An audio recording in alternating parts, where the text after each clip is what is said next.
everybody! Welcome to the stream. I'm Manakyn. How's everyone doing today? Let's see who's here. Hey, how's it going, Will?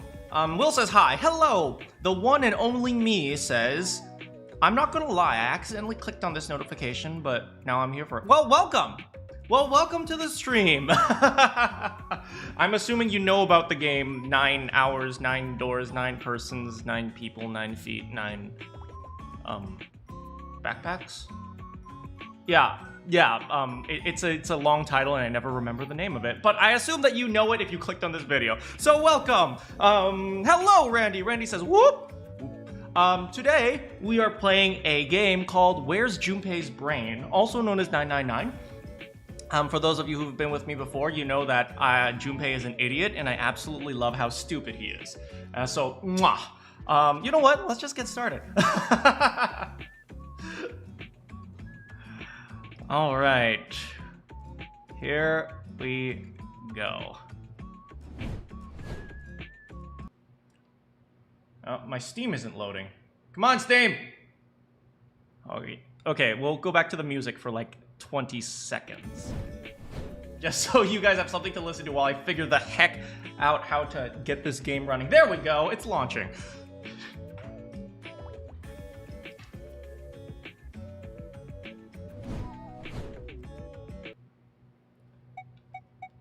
You guys should hear this. I think the volume's been pretty good so far, so I'm not going to change it. Let me know if you feel like the volume is too low or too high. And for anyone who's new, I do all the voices. So you're not going to get the bad voice acting from this game. You're going to get the professional Manakyn voice acting here, especially for the girls. I make excellent girl voice. Here we go. Alright, for those of you who remember, last time, Ace had decided to sacrifice himself. And he is now asleep, as he injected himself with sleeping medicine. And now we have to decide which door we can go through. And if you did the math, we either can go through door 7 or door 8. There's also door 3, but based on how the numbers work out, we have to sacrifice more people if we want to go through door 3. He lifted Ace up off the floor and laid him on the bed that he'd been leaning against. When Junpei turned around, Lotus gave him a look of pity. Well, we really don't have a choice now. Lotus is a bitch. We can't let his sacrifice go to waste, right?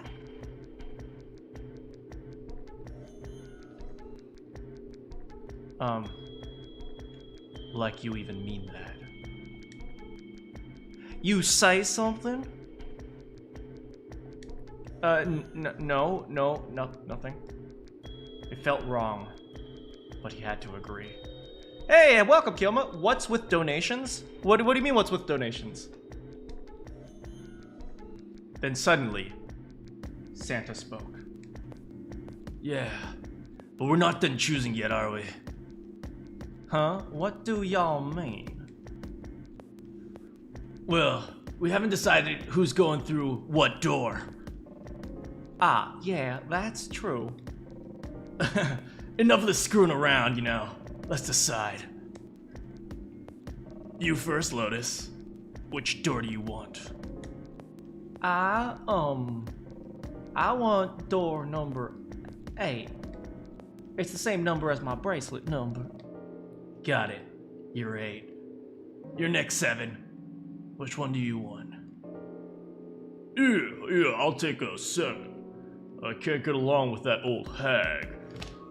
7, my boy, up top. What did you just say?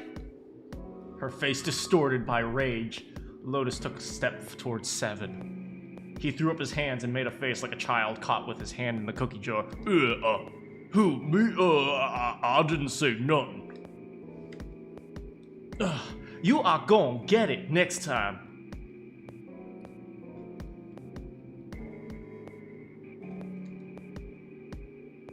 She shot him a glare that would have melted steel, then turned and stalked off. All right, who's next? It said 30% off your first super chat. The channel will earn the full amount. That has nothing to do with me. That's all YouTube. Santa's gaze moved across the three people left. Finally, they stopped on Junpei. Hey, Junpei. Which door do you want? At last, Junpei's mind was already made up. Door 3, door 7, or door 8. Okay, if I choose either 7 or 8, I get to go with Clover.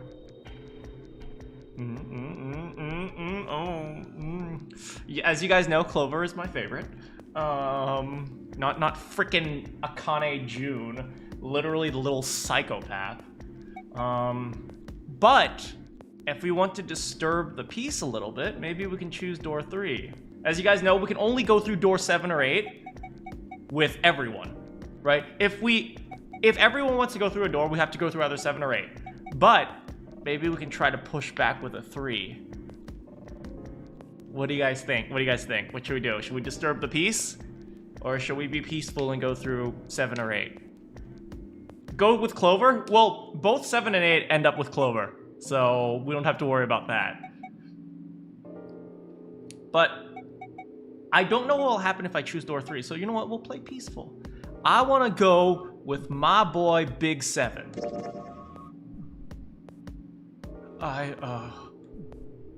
I think I'm gonna go with the big man. Okay, 7 it is. Yeah. Alright then. That means June and I have to go through 8. What? Why?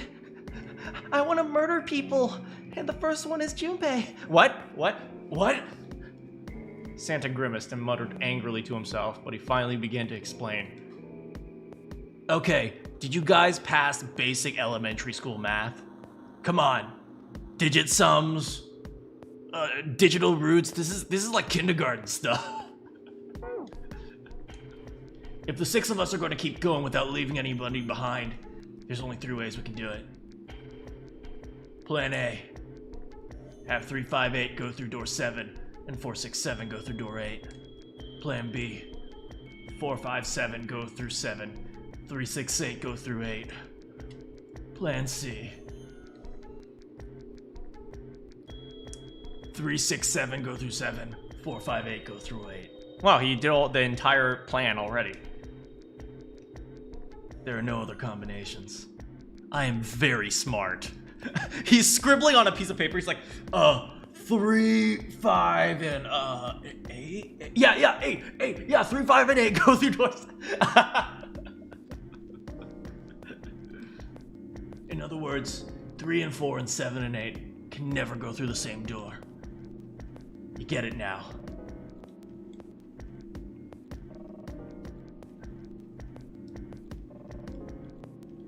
As Santa finished, June looked over at Junpei, tears welling up at the corner of her eyes.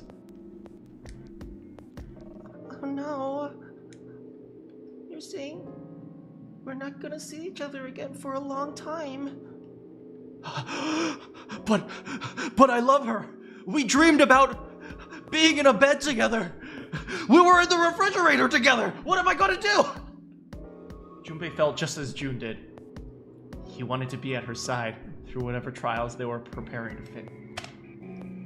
Junpei, you are so whipped. But he knew if they were to survive, he had to swallow his pathetic and beta feelings. In order for the 6 of them to move forward, he and June had to be separated. I'm breaking. No, don't break up with me. We're already married, remember? God, they act. God, they. Do you know what they act like? They act like the couple. You know, like the for those of you who've been in high school or even middle school, like the like that one random couple who's really lovey-dovey for about 2 weeks, and then after that they hate each other, and then like 80% of the drama around the school is based around them for the next like month. Do you guys know what I'm talking about? There's always that one couple that like is like responsible for 90% of the drama in the school, and that's Junpei and June. He looked at June. He was scared to lose her, but he swallowed, steeled his resolve, and did his best to smile. Hey, come on. You're making it sound like we're never going to see each other again. We gotta split up, but only for a while. And even though my heart will burn with the passion of 100 suns, of the white suns in the sky, I will always be there for you, even in the— Okay, come on, Junpei. This is just like when we went through the 4 and 5 doors, remember? It reminds you of a relationship, you know. Yeah, they're definitely the ones who, like, they break up, and then they're together again in a week, and then they break up again in a week, and then they're together in a week. We gotta split up then, too. But we all met back up. I bet 7 and 8 are just like that. You mean they're connected somewhere? Yeah. Probably. Probably. She didn't sound very hopeful. She had to meet Makoto Naegi. It was 7 that interjected. I'm sure that they're going to connect somewhere. What makes you think that? If they don't, then neither team can go through the 9 door. Hey, what a smart dude. In other words, the game would end right here. Zero's been on top of his shit so far. I don't think he'd blow it now. I'm damn sure that son of a bitch wants to have his fun for as long as possible. He's not gonna end this game until we get through that 9 door. June said nothing. The tears were gone, but her eyes were still sad as they looked at Junpei. Hey, Bit, how's it going? He met them, and with what reassurance he could, he laid his hand gently on her shoulder. They're like the couple that Junpei doesn't see the red flag. Yes, I absolutely. You guys all have a guy or a girl who's dating like the worst person in the school and stuff like that. Oh my god. It's like I knew this guy, he was dating this absolute psychopath bitch, and I kept like, you gotta break up with her. She's like, no, we're in love with each other. And it's like every time he met with her, she was all like, why didn't you buy me anything? We're going on a date, right? It's like, no, you don't you see that she is a freaking bitch? She's like, no, I'm sure she'll get better in time. Junpei is this man. Everything's gonna be fine. We're gonna see each other again. I promise. June bit her lip and gave almost an imperceptible nod. You promise? You promise that you'll buy me something on our next date? It has to be at least $60 or else you don't love me. Her voice was barely above a whisper. Santa's voice shattered the moment. You guys are done, right? F's in the chat for Snake. Oh, Randy, you didn't have to donate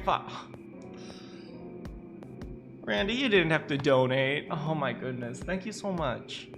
Thank you. It truly is so much to me, knowing that you guys enjoy this. So thank you so much. He stretched and continued.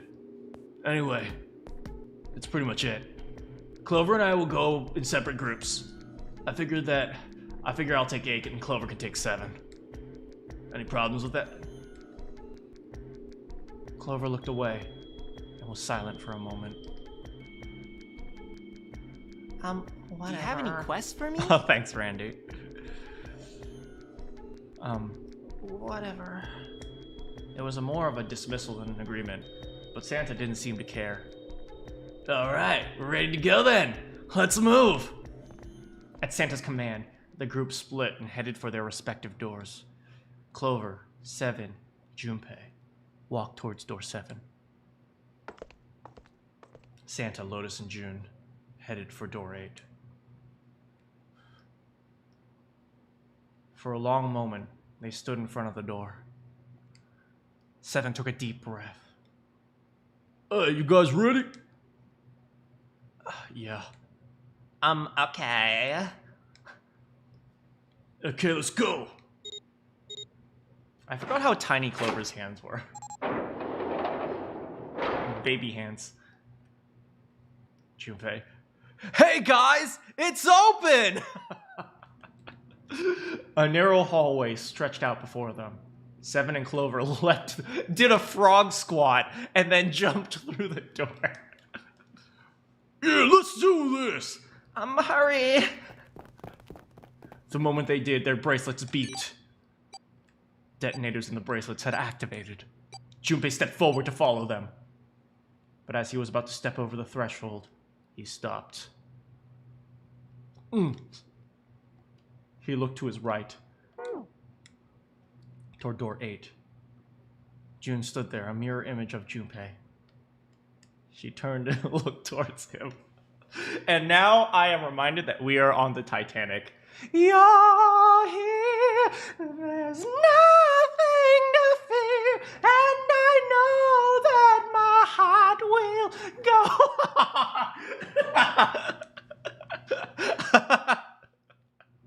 Their eyes met. Jack, remember me. I'll always remember you, Rose. Their eyes met. They nodded. June. Oh. Jumpy. I can't with these guys.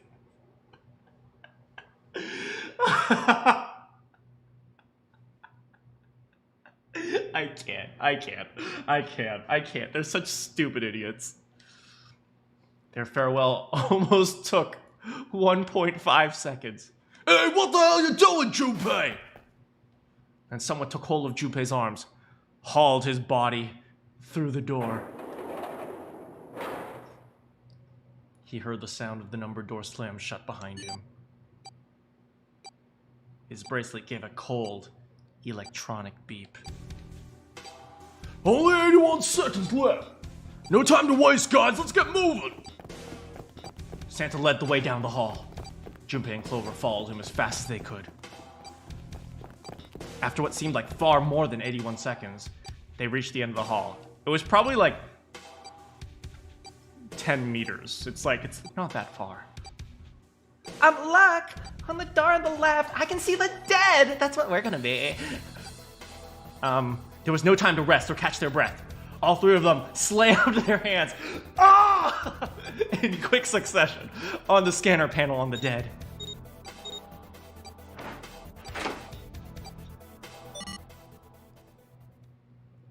Pants! Pants!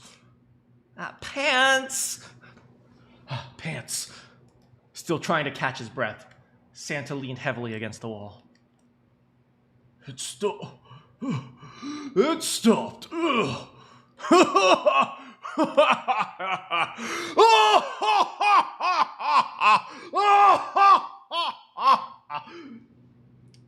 His smile seemed forced and a little crooked.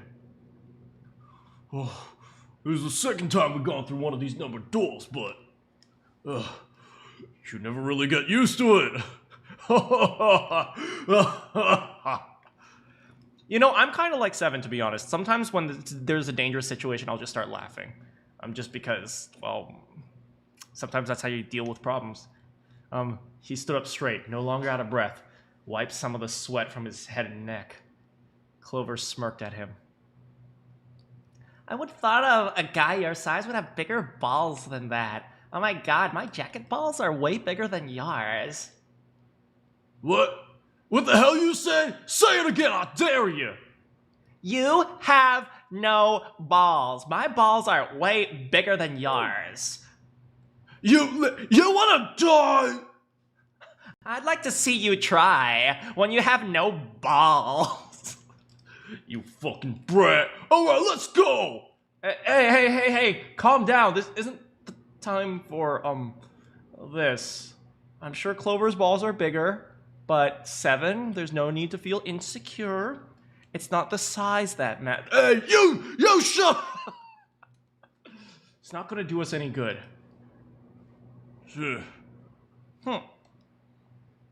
God. Junpei sighed. Sometimes he wondered if the doors and the puzzles were really the greatest challenge they faced. Wait here for a minute, alright? I'm gonna see if there's any other doors. Until then, stop comparing sizes. 7, I'm sure girls will like you regardless. What? What? Oh, wow, I'm gonna kill you! Perhaps size does matter. We know that 7's height is clearly compensating for something else. They didn't respond, but Junpei wasn't in the mood for a conversation.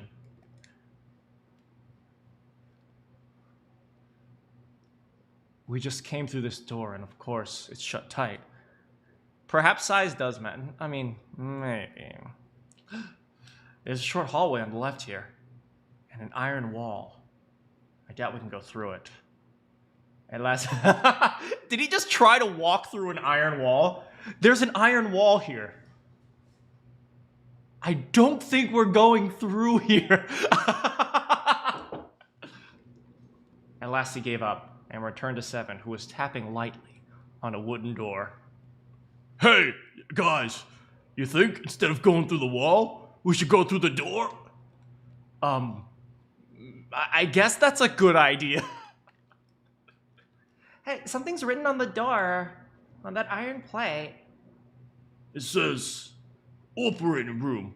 No, not operating room. That's what I said, operating room.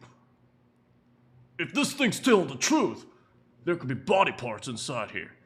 If you run through a wall, it becomes a door. You know, by definition, that is correct, but I hate it. Well, this is probably not going to be pleasant. Something about this made Junpei feel nervous. It was being next to a pretty girl named Clover, who was way better than June. I'm going to be honest, I'd rather Junpei, like, marry frickin' 7 than June, okay? June is the worst. June is going to kill us frickin' all. Well, there's no point standing around. Might as well go in and see what operating's waiting for us. 7 grabbed the brass knob and slowly opened the door. The creak of the hinge sounded like a groan of an old woman. Junpei, do you know what that sounds like? Maybe he had a grandma who was very busy. Hey, what's wrong? No, it's nothing. A child snaked its way... A chill snaked its way down Junpei's spine.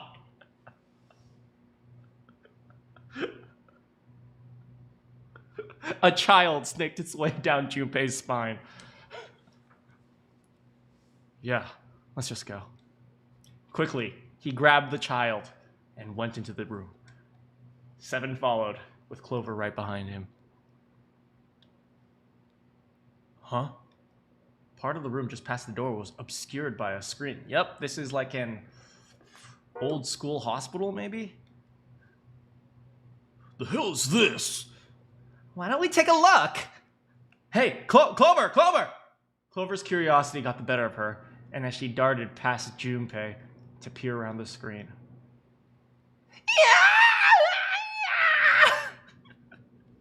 How's it going, Camjo? Ace is dead.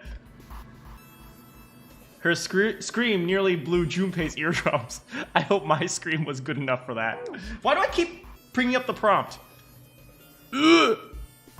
Clover! He and 7 ran towards Clover to see what had frightened her. Hey, what's wrong?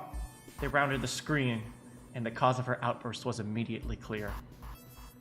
What the hell is this? Is this a corpse? It was something that looked kind of like a human, lying on some sort of... It's clearly a dummy! Come on, guys! No, not a bed. An operating table. The table sat on a rusty steel lift, and a cluster of bright operating lights shone down from the ceiling. You know, this is like if you walked into a, I don't know, a department store. This is like if you walked into a Target, you saw the mannequins like modeling clothes, and you're like, oh my god, real people! It's probably smarter than Jumpy. We should probably take a closer look. Yeah. They slowly approached. You guys seriously thought this was a person?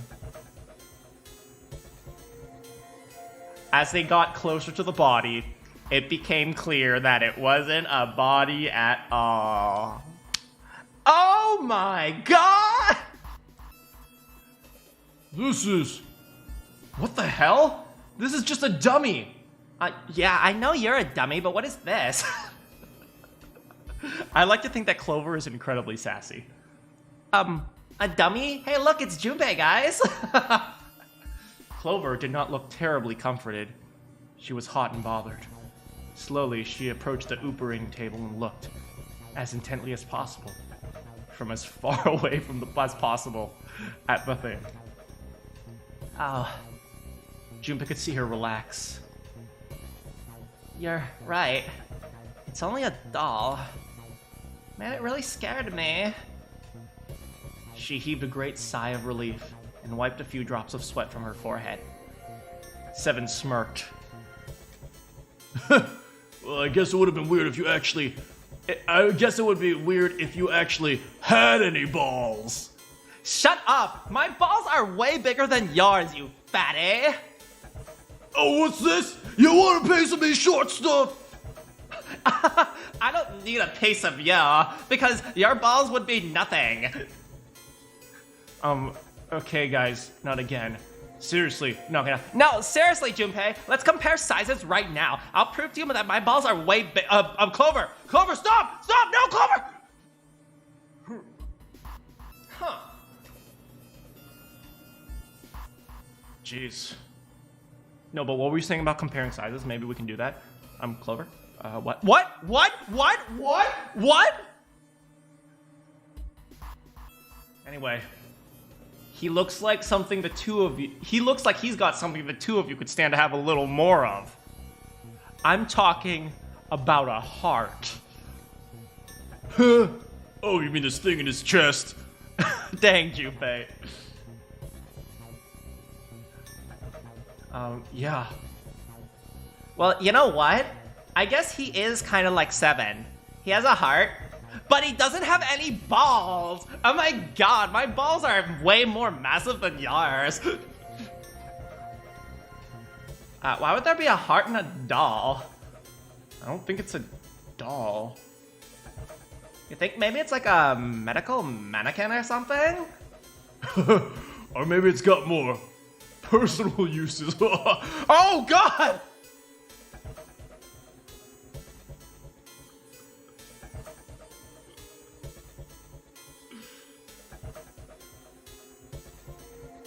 Seven's grin was more than a little perverted.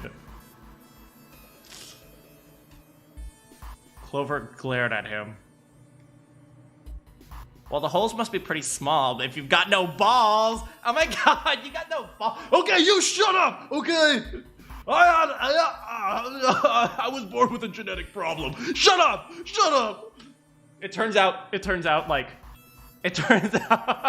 Seven's actually just really sensitive about this.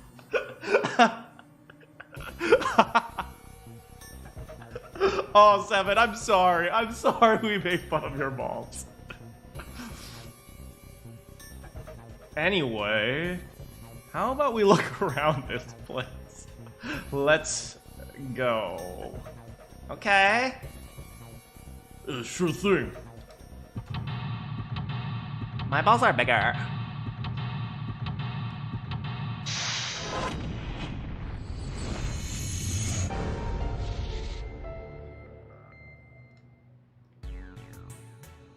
That was a very strange conversation.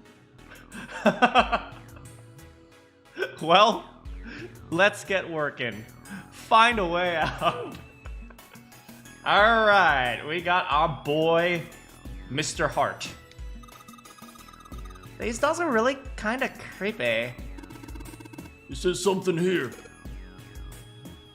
John? Do you think that this doll's name? Maybe. This thing is creepy. I wonder why it's on a bed. Hey Seven, is your real name John? Why do you ask? Because you don't have any balls! Okay, I'm really sensitive about that, okay? I appreciate it if you stop. We made Seven cry. Seven, come here, come here. Give me a hug. Bro hug, man. We're here for you. Hey, oh my god, why is she so cute? Why is Clover so cute? I don't care if her balls are massive. She is adorable. Oh my god. I wonder what this thing is. It says Kaga on the display. What is Kaga? You think maybe it's a scale? Here. A white cloth. Well, thank you, Junpei. An operating table! And do you think old operating tables used to look like this? I have no idea. Wait, how do we turn? Oh, this.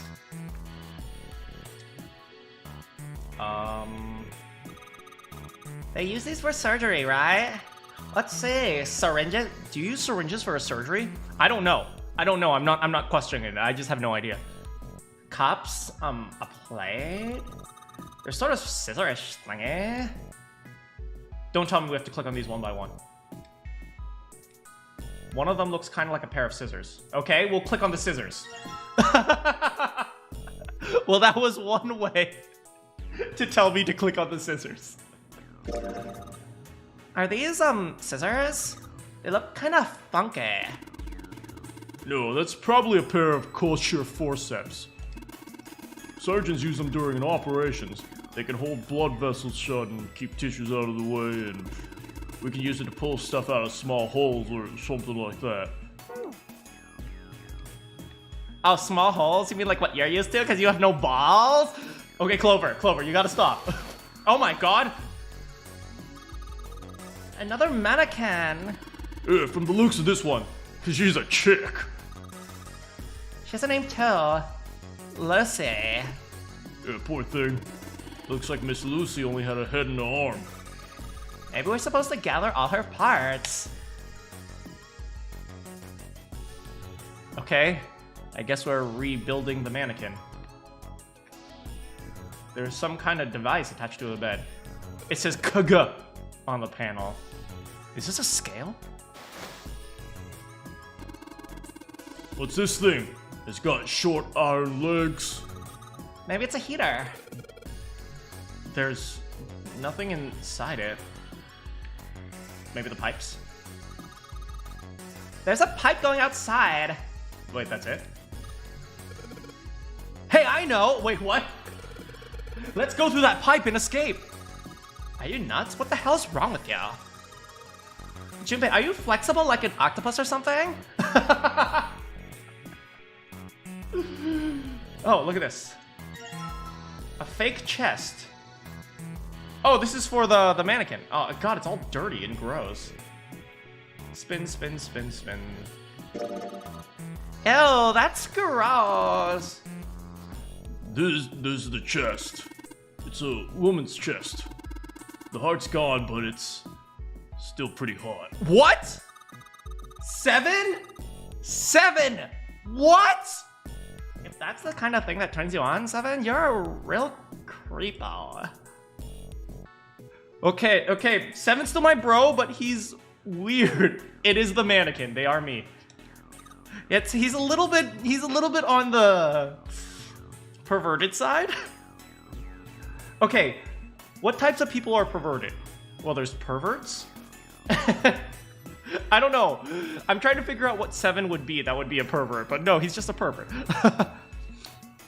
Maybe you're supposed to heat something like the gauze to kill the bacteria. There's like a boiling thingy over there. There's nothing in the lid or the drawers. There's a boiling thingy like this. A thing for boiling tools to sterilize them. There's nothing in the drawer. What, did they not use alcohol back then? There are a whole bunch of bottles on the shelves. They all look like medicine. They've got labels, but they're all big medical words that I don't understand. What does this mean?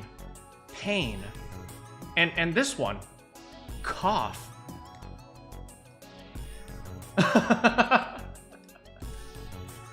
That's it? Oh, here. It's just a wooden partition. Nothing special about it. Hello, man. A medical mannequin with its guts showing. Ew! Gross! Hey, Junpei. There's a slit in this thing's chest. Yeah, sure is. There's something in there. Maybe we can get it out. Damn it! Stinky thing won't budge. Just stuck. Oh, maybe Clover has nails. Well, I guess you can't use force on this one then. Maybe Clover, can you put your nails in it? We need something small that can fit into the little hole. Just like your balls. Shut up! Shut up, okay? There's perverts, then there's Teru Teru, then there's Mew, then there's Seven. Is this? An internal organ. Specifically, a lung. Can we use the scissors? Oh, that was easy. A fake organ. So we took the organ thing out of the chest. It's a lung. It's a lung, not an organ thingy. Huh? This part here on the back, it's all rubbery. You're right. So, it's a fake organ. Of course it... Wait. What's Seven grabbing it for? Hey, it feels like there's something in here. You think we can cut through the rubber part? We need scissors now, I guess? Oh, I found scissors. Oh, no, knife. Oh, scalpel. Let's try cutting this organ with a scalpel. It's the organ key!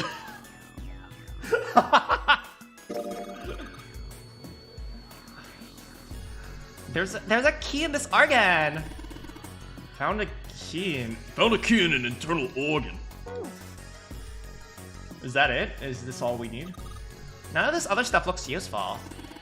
Yeah, it's all pretty rusty. I guess this is it. No, that's it. Can we put down the chest? Lucy's head and left arm are sitting on the bed. Maybe if something will happen if I gather all the parts of her body. Ooh, liver. It's a lung! Now can we... Oh, interesting. This way? Chemical room? Or this one? Let's start this one. Junpei, where are you going? Well, that's the door we came in through. The only thing out there is the numbered door. I'm pretty sure we don't need to tell you that the numbered door is a one-way deal, bub. So... You're saying there's no point to going back there, huh? And they're nodding. Oh my god, Junpei's so stupid sometimes. Yeah, I know. It's locked. Oh, the organ key. Awesome, it's unlocked. Okay, that's a Junpei moment. Junpei's like there with the key. He's like, damn it, it's locked. Well, I guess we gotta give up now. Chemicals? What's this? Looks like a can with a spray nozzle. It says CO2. So it's a can filled with carbon dioxide, huh? Wait, what? Oh, good stuff. Well, let's go for a drink. What are you talking about? I'm talking about that bottle. Is it alcohol? It says C2H5OH, right? It's ethanol. Yeah, that's right. Also known as ethyl alcohol. Down the hatch! He's gonna drink that whole thing. So, you gonna drink it? Yeah, I won't. That might be what it says on the label, but there could be anything there. You know, Seven, that was a good decision. Which is weird, because all these people only ever make bad decisions. Bottle of ethanol. What about up here? Something stinks. Is it coming from this bottle? No, it's Seven's lack of ball.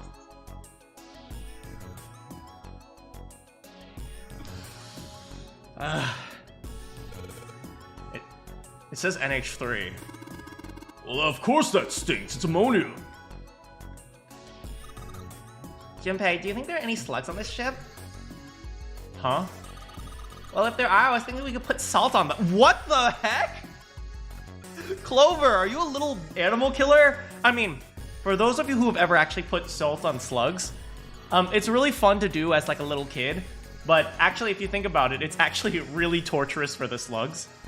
Like, you know, when I first thought of putting salt on slugs, I thought that it would be like, oh, they just shrivel up and die. No, it's like they actually start boiling. They start bubbling and everything. It's like, it might as well be animal cruelty. If we cared about invertebrate animals, putting salt on slugs is actually really cruel. What's she pointing at? She's definitely, yeah, she's done that before. No, yeah, she doesn't care about animal life. The label says knackle. Salt, huh? Do you think Seven will shrivel up if we put it on him? Hey, say something. What about this? There's a note on the table. Iron 1, salt 2, water 3, carbon dioxide, ammonia, ethanol. What do you think this is a hint for? It's got something to do with this box? Okay, so iron 1, so that's Fe. Salt is NaCl, water is H2O, ammonia is NH3, ethanol is, what is it, C2H5OH or C2H... Wait, I can do this. C2, so that's CC, 2 C's here. 1, 2, 3, 4, 5. That's 5 H's and then an OH. So is it the number of atoms? Fe is iron, that's 1. Salt is NaCl, that's 2 atoms. Water is H2O, that's 3 atoms. Carbon dioxide is 3. And then ammonia is 4, that's NH3. Wait, NH3, right? NH3 is ammonia. NH3, yes. Then ethanol is C2H5OH. So I think this is the number of atoms. Let's try it.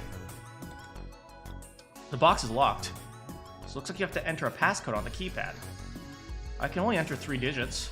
E is for enter, C is for clear. Once you input the E, you press C. Let's give it a try. Carbon dioxide, ammonia, ethanol. So CO2, that's 3. NH3, that's 4. C2H5OH, that's 9. Yeah! Easy. Fake arm. Hey, it's the right arm of the body. It's kind of creepy.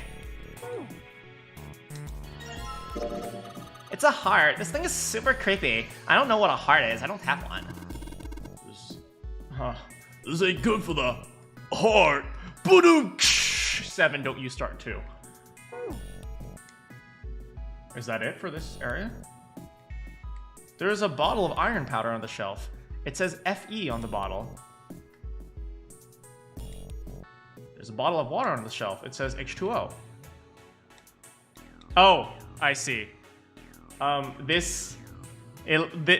think all these things were just hints for the puzzle. That makes sense. So that's it, I think. Wait, do we have to go? Is there anything else? I don't think there's anything out left in the chemical room. This isn't like Danganronpa where you can press a button and see everything you can examine. Okay, do we have enough now? I don't think we have enough. Oh, calculator. Right, there's another area, but let's see if we can put this stuff down. Lucy's head and arm. No, still no. Let me check our items. We got the chest, the heart. Well, look at the heart. Look at the back of this heart. Whoa. Oh, I see. It's like put in there. I see. It's like a matching thingy with jiggy. Okay, so what do we have? We have the chest, we have the heart, we have the arm. We're still missing legs. Maybe. Oh, we're also missing like a hips, like the pelvis.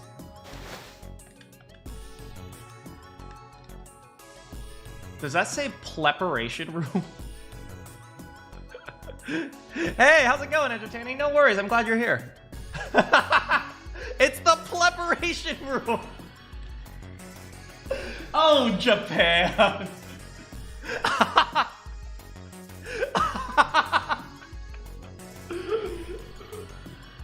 Hey, これはプレパレーションルーム。I don't think the heart is edible. It's locked. Can we use the organ key? Cool, it's unlocked. Hooks. We can't click on the hooks, apparently. Light? There's a light bulb illuminating the room. I like how we can click on all the lights. Okay, what about here? Open. Let's see if... Huh. A piece of paper. What's this? Some kind of medical record? New material has been added to the file screen. What is the where how to get the file screen? Menu. File. Medical record. A medical record found in the preparation room. 2 records. The male mannequin is John. The female mannequin is Lucy. The record shows the weight of each mannequin. Lucy weighs more than John, but Lucy looks like she has less material. That must be really heavy hair then. Yeah, Lucy looks like she has less material than John. Maybe maybe the arms are weighted? A bench? Hey, what the hell you doing? Don't you want to get out of here? But I'm tired. Because I constantly have to carry my massive balls, unlike you, 7.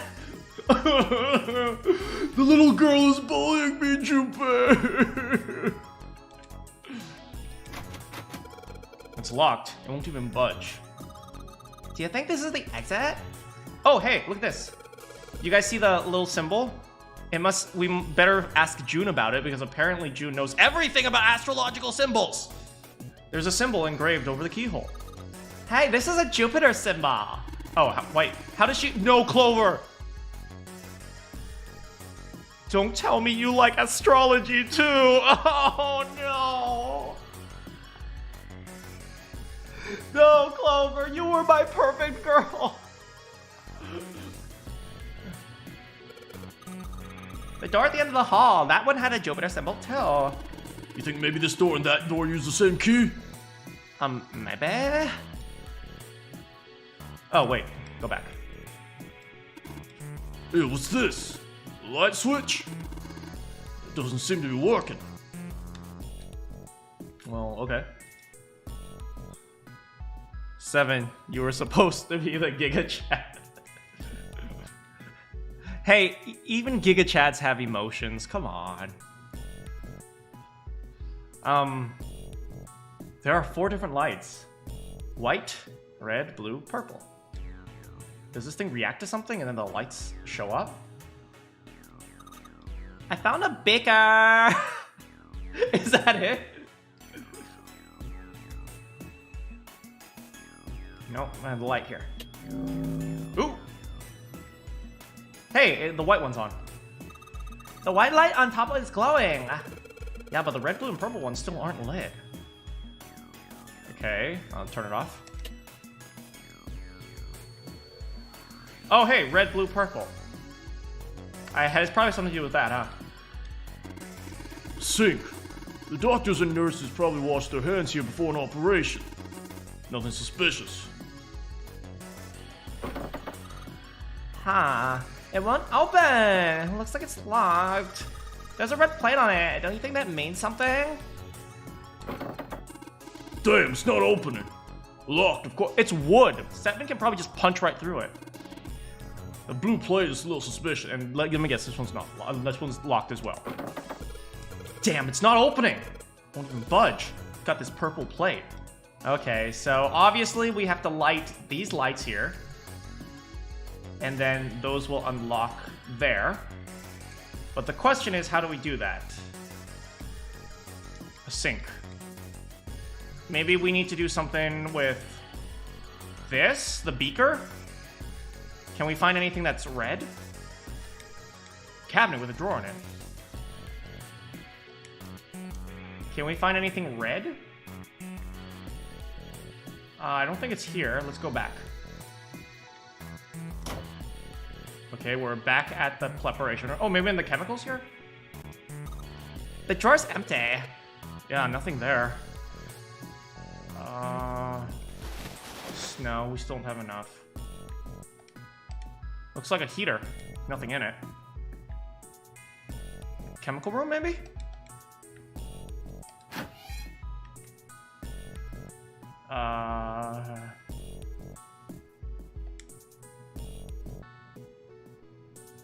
Sink? Does this shoot anything out? Bottles? Oh, okay. Looks like there's something inside the bottle. Hey, why don't you try pouring some in the cap? Can't see any reason why not. What's that? It's bright blue. Got it. You think it's like alien blood? Where the hell did that come from? Then what do you think it is, Seven? I don't know, some sort of special bath soap. What a boring guess. But let's be real here. The boring answer usually is the right one. We found it. Red liquid. Looks like there's something inside the bottle. What's that? It's like bright red. You think it's blood? No, blood's thicker than that. Then what is it? Beats me. Maybe it's blood diluted in water. My favorite drink. You think we should go back? Yeah, I think that's probably best. And the purple? We don't need the purple one, because red and blue make purple. Clover nodded and left. Junpei was about to follow her, when he realized that Seven wasn't following suit. Huh. Hey, Seven. What's up? He looked at Junpei distractedly, then went back down at the brown bottle he held cupped in his large hands. Is that a medicine bottle? I got curious about it. Here. In response, Seven tossed the bottle gently to Junpei. Unfortunately, Junpei's reflexes were awful. It dropped on the ground, broke, it was poison, and they all died. The end. He caught it and twisted around to read the label. Ethylene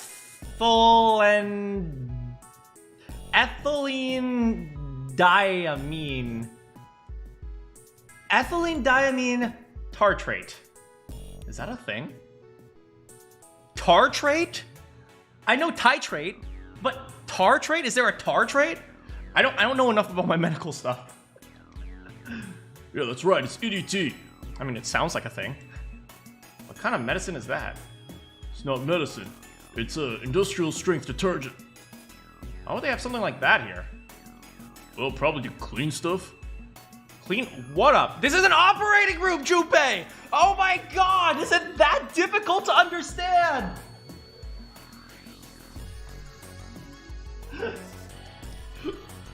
Fuck if I know, still. Looks like it's cleared my brain up.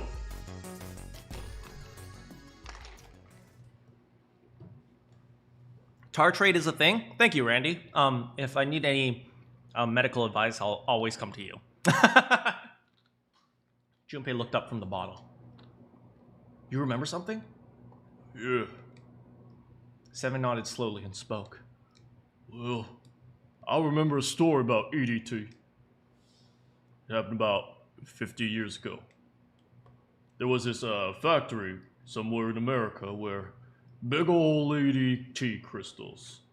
They were making it to sell as an industrial strength cleaner, like I told you before.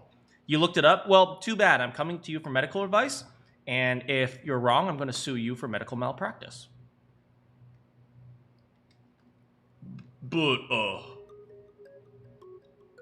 year after the factory started up, something strange happened with the crystals they were building.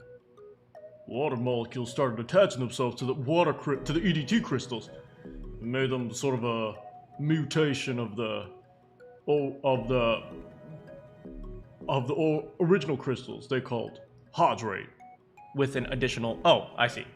Wait, no, that's bad grammar. If you put double quotes on the outside, you're supposed to put single quotes on the inside. Anyway. Once the crystal turned into a hydrate, it's useless as a cleaner. The factory had to just dump those crystals as a hydrate. they were useless. But it didn't end. Oh my god, are we going to the whole crystallization of glycerin?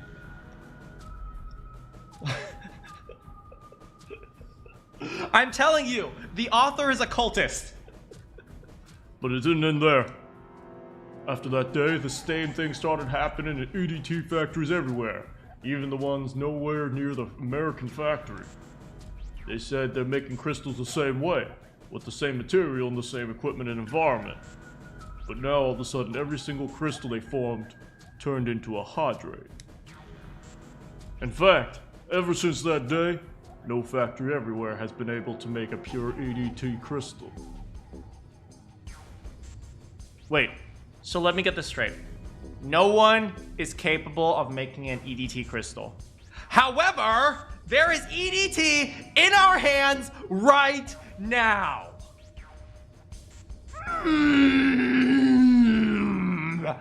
I don't know if this is true. Even in EDT research done years before, they never gotten a hydrate. But after it happened in the first factory, it just spread. It was like, man, how do you say it? Like the molecules were... like telekinetic molecules? I can't. I can't. I can't. I can't. I can't. I can't. I can't.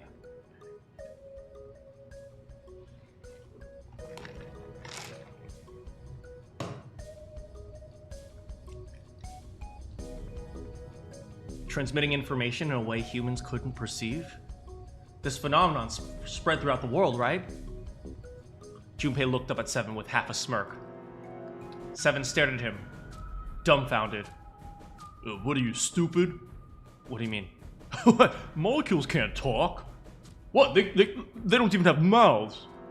Like, you realize vocal cords are made out of, like, hundreds of thousands of molecules. What the hell are you talking about, idiot? But why the heck you think that way? I heard another story kind of like that one.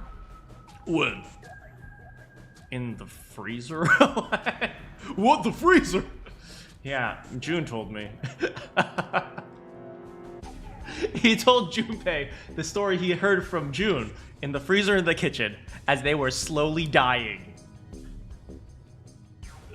Oh, so you took time to tell stories instead of trying to figure out how to survive. Yeah, that's pretty much it. Dang. How one day glycerin began to crystallize. And the story of the ice that wouldn't melt at room temperature. That's because it existed like a completely dead... it doesn't work like that! It's not actually real!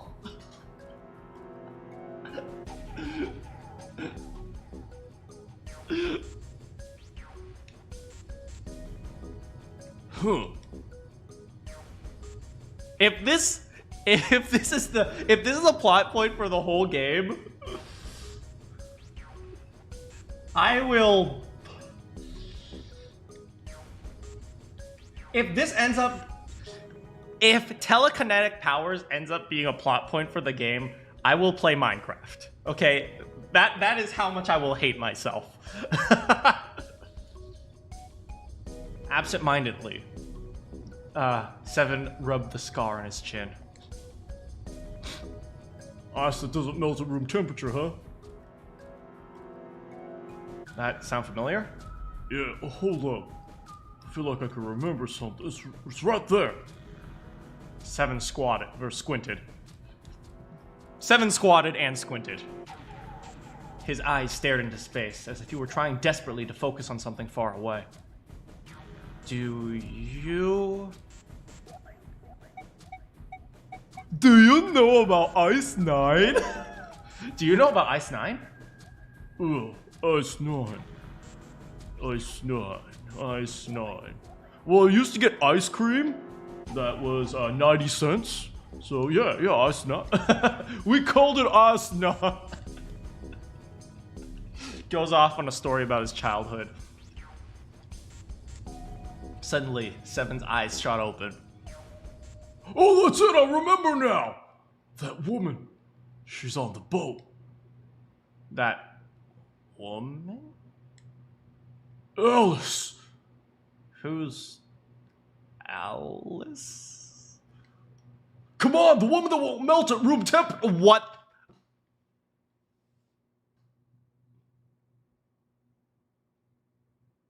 I swear to God. I swear to God. This can't be happening. This game is not this over-the-top ridiculous. I swear. I freaking swear.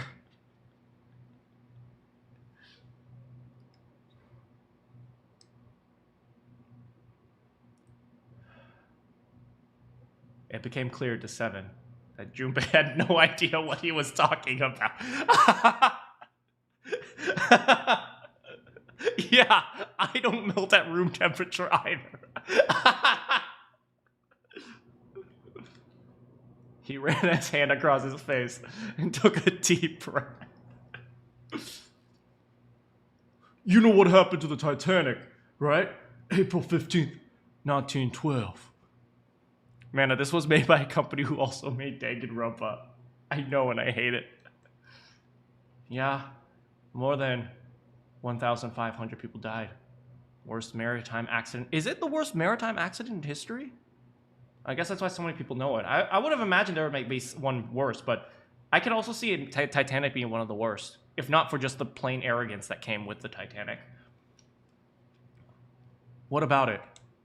Well, did you hear about the boat that was sent to collect dead bodies? I don't think that was in the Titanic movie.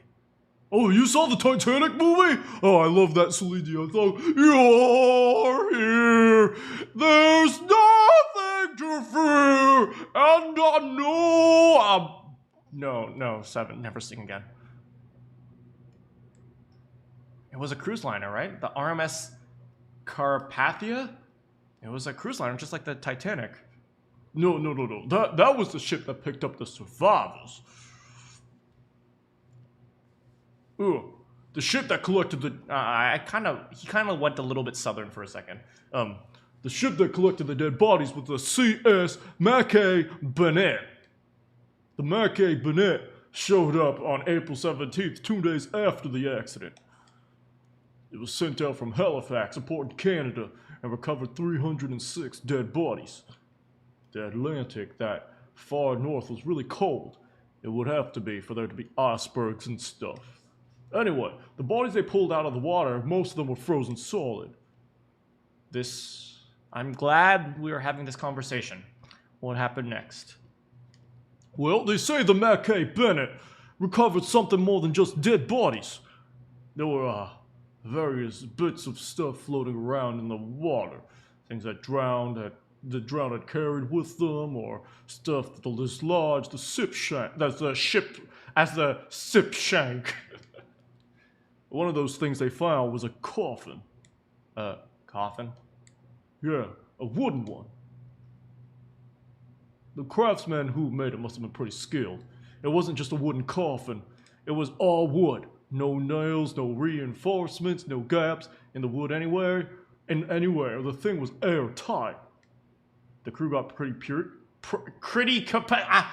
what's wrong with my reading? The crew got pretty curious about what might be inside and opened it up. They had to wedge a hammer and get it open. It was so well made. I like those types of crafts. Have you guys ever seen, like, there's a lot of, like, there are a few Japanese craftsmen that, like, make hinges that connect together in the wood, so you don't need nails or anything. They just, like, they can just put the edges together. It's really cool stuff. Inside, they found a woman. Or I guess you should say, found the dead body of a woman. Her hair was thick and black.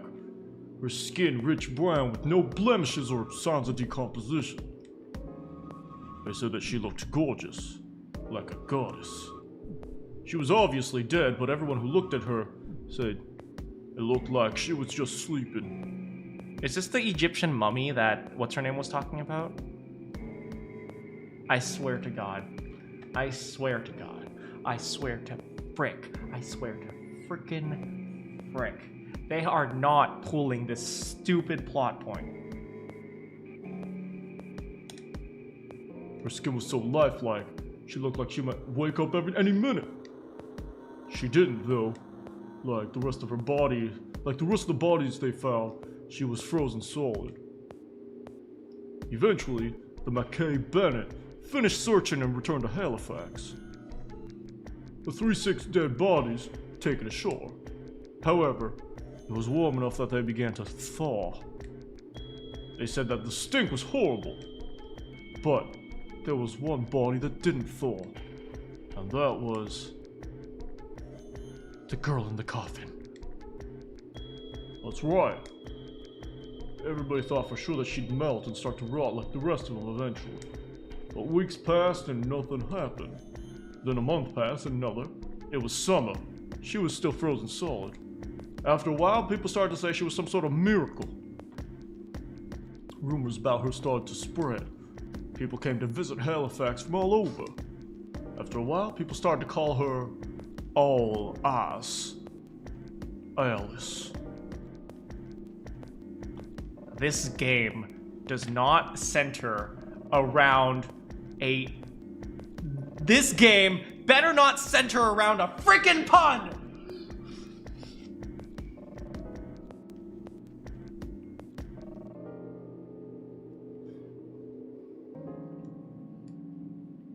Of course, those rumors didn't last long.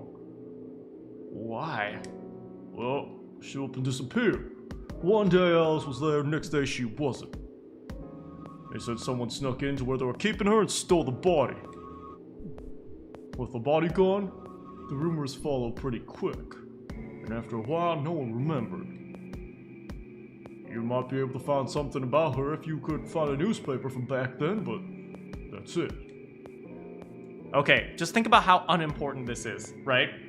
A mysterious super mummy that still looks alive and never unfreezes and stays preserved forever, disappears, and then everyone just stops caring. Think about how unimportant this is! Wait, you just said she was on the boat. Yeah, I did.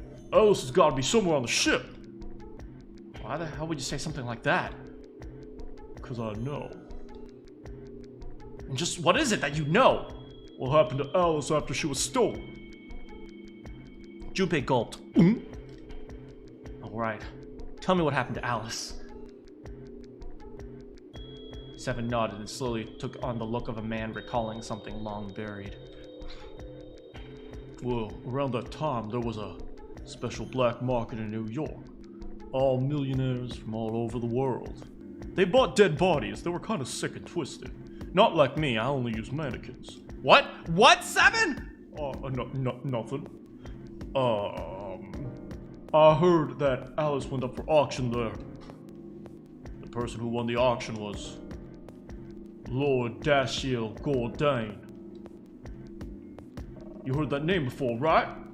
Lord Gordain. Isn't he the guy who bought the Titanic's sister ship? Yeah, that's him. Although I guess he hadn't done that yet. What do you mean? Gordain bought Alice in 1912. Then 4 years later in 1916, he bought the Gigantic. Why do we know this? And he hid Alice somewhere on the Gigantic. But nobody knows where. He died in 1931. And apparently he died without ever telling anyone where Alice was hidden. However what? Why does Seven know this? That's a good question. He did have one close friend who asked him, "Where is Alice?" And he said, "Alice sleeps in a small chamber past the forest of knowledge beneath the navel of the Gigantic." A what now? A what now? A what now? A what now? Okay, she's in a small chamber past the forest of knowledge. Is there a database here? What the hell is that? Some kind of riddle? Well, your guess is as good as mine.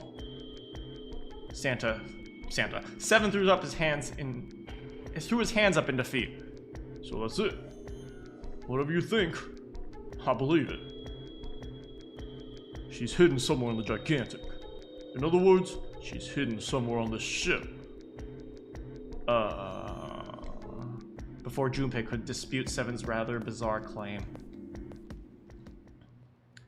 As Junpei was trying to figure out what on earth he was going to say next, Clover's shrill voice pierced the room. Hey, what are you two doing over there? Are you guys comparing balls? Because Junpei's are going to be bigger. Yeah, shut up! Stop wasting time and get over here! Okay, we're coming! Jeez. How's it going, PR? Seven looked at Junpei. Yeah, so anyway, that's the story. Hey, how's it going, PR? Might be useful someday. Don't forget. With a cryptic remark, he turned and left the room. All eyes, huh? I'm gonna shoot whoever wrote that pun. Junpei was left behind to ponder what he just heard. He tried to remember what June told him earlier. Tomorrow's your birthday? Well, happy early birthday. The mummy wasn't just a normal mummy. They said that she was frozen, just like my heart. The story says that from the time of the discovery all the way to to when they put it into the Titanic. Even though it was carried away through the desert, her body never melted. That was the Egyptian priestess. I'm not saying it. Did the water in her body become ice? No. I hate this game. I hate this game.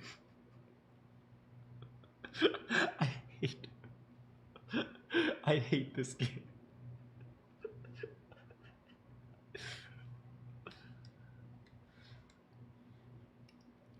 No, that's nuts. There's no way somebody like that could exist. Junpei shook his head, trying desperately to clear it, and followed Seven to the operating room where Clover was waiting. Clover, please save me. Okay. First it was June. Then it was Seven. Who's gonna give us the next conspiracy? Let's say Santa. Santa's good. No, Santa already gave us a conspiracy. Do you remember how that I hate luck, and I hate love, and I hate hope, and I hate dreams? It's like, those are the realities of the clover, of the four-leaf clover. And oh no, and Lotus already gave us one, remember? She was like do you remember the experiment with the dog? And it transmitted across the morphogenic field or something. God, I hate this game!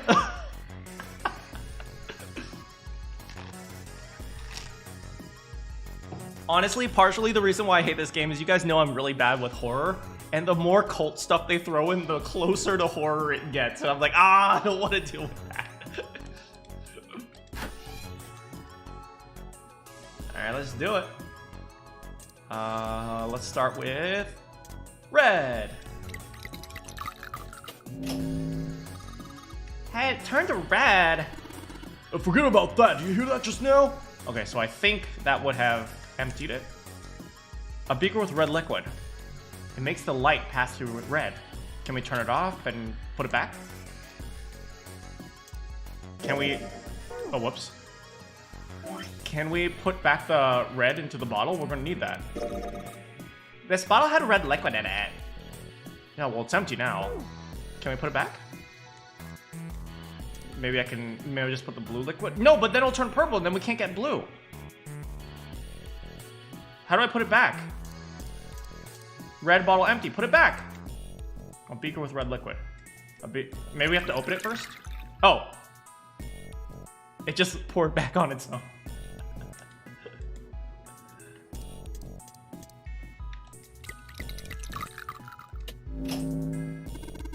Hey, blue light's on. I heard a noise. Sounds like something unlocking. Oh, what? Ah! It's up to change items, but down doesn't go back. So I keep pressing down, and it keeps bringing me to this menu, and I don't know what this is. A fake heart, red. Oh, I get it. You combine the red and blue to make a purple. Purple. The purple light turned on. Right when it did, I heard a noise. What do you think it was? That noise came from somewhere close by. Something in this room must have changed. All right, let's take a look. Oh, no. This way. Red! That's a leg. Right foot of the mannequin. I guess it's a woman's foot. But damn, it doesn't look hot at all. Have you got a thing for feet, Seven? No, that's crazy. You're sure acting kind of shitty.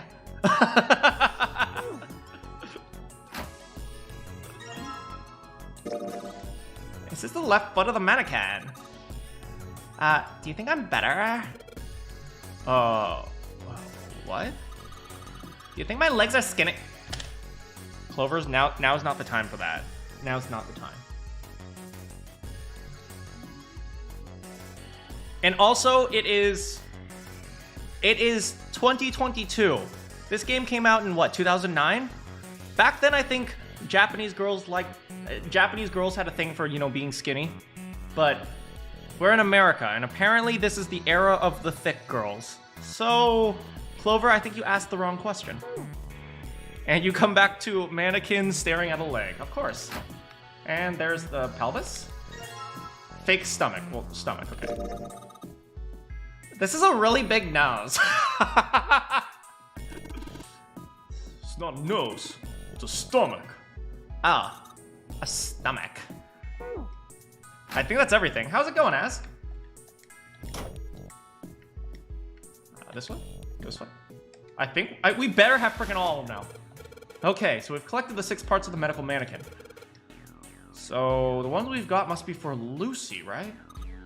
Yeah. Seems like it. Well, I say we give Lucy her parts back. Damn, I wanted to keep the torso. I wanted to keep the leg. Any objections? Can I keep the leg for later? Agreed. Alright, let's get started. Combine! We did it. Now what? Hey, nothing happened. Oh, that's odd. Maybe it's the wrong weight. Wait? Yeah, well, you know how there's a scale on the side of the bed? Maybe we need to get the scale to a specific number. How are we gonna do that? I think we're supposed to swap her body parts with John. What? Okay. Let's give it a shot. Operating instructions. Screen will display 2 medical mannequins. You can swatch out their body parts. You want to switch. Wait. So we just have to get it to the right weight? We just need to get it to the right weight. Okay. Then why collect parts in the first place? Why collect freaking parts in the first place? We could just put stuff on it and make it the right weight. Why did we collect the body parts?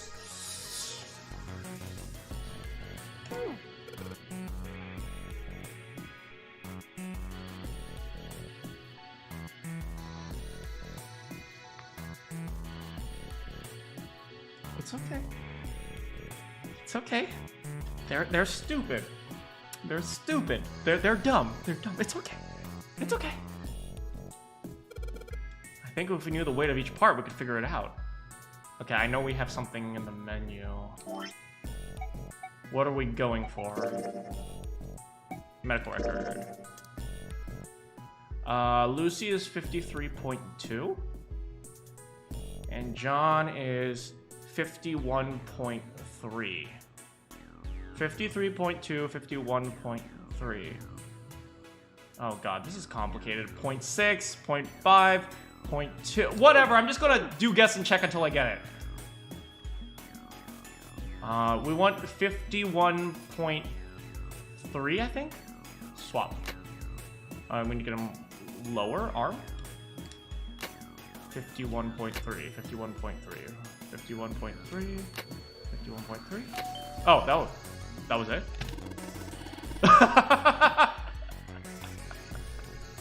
See, guess and check is always better. You don't have to do math when you can just get lucky. It came from John's operating table. Operating table. We better check it out.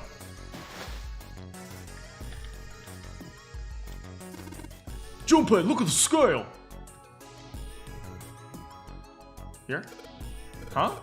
The lid on the scale. Hey, it's a key. Hey, it opened. Oh, I get it. It must have opened because we matched John's weight to the weight of the chart. You could have just removed everything and just put weight on it until it worked.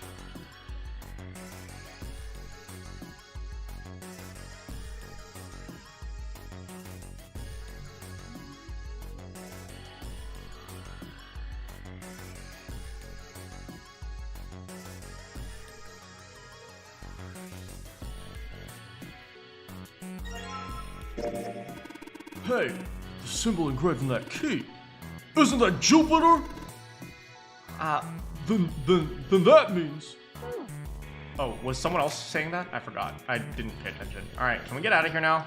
I swear to fricks. It says Pleparation Realm. I can't believe they misspelled that. Oh, Japanese spelling. Let's leave. Hey, hold on. Junpei stopped, about to put the key in the doorknob. What's up? Where's Clover? Huh? Junpei turned around. Clover was no... Oh my god. Did Clover die? No. God damn it, where the hell does she go? Clover's my favorite. Clover's my frickin' favorite. Wait, why would she die? Oh no, did she drink the alcohol in the chemical room? I'm underage. This is my only chance. I'll go get her. Oh, sure thing. Junpei left 7 at the door. Headed back to the operating room. He found her standing next to the operating table. She was staring at the mannequin. Hey, Clover, what's wrong? Come on, let's get out of here. Well, you see, my brother died, and we're in a game where I can explode at any moment, so I think there's something wrong. Clover? She didn't respond. It's as if she hadn't been standing up and breathing. Junpei might have thought she was dead. What are you doing? Did you want to come back here and say goodbye to John? That is such a Junpei thing to say. Okay, in you go, little key. All right, see you later, John. It wasn't the best joke, but it was something. An attempt to lighten the mood. Clover didn't laugh. Fun fact, actually, in stressful situations, I can imagine someone actually getting attached to the mannequin. I'm not sure I've told you this before, but the reaction to fear and horror and terror is actually the same reaction to you get when you feel love, which is why Stockholm syndrome exists, by the way. It's not that they fall in love; it's that they feel afraid, and that reaction gets triggered in their brain about how they should react, and one of the responses is actually love, or the funny feeling you get, like butterflies in your stomach when you're around someone you might have a crush on. Yeah, that's actually a legit thing. That's why Stockholm syndrome exists.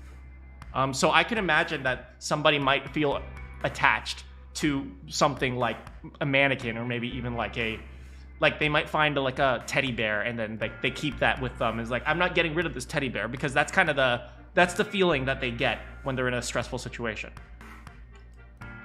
Clover didn't laugh. She stood stock still and said nothing. Hey, Clover, can you hear me?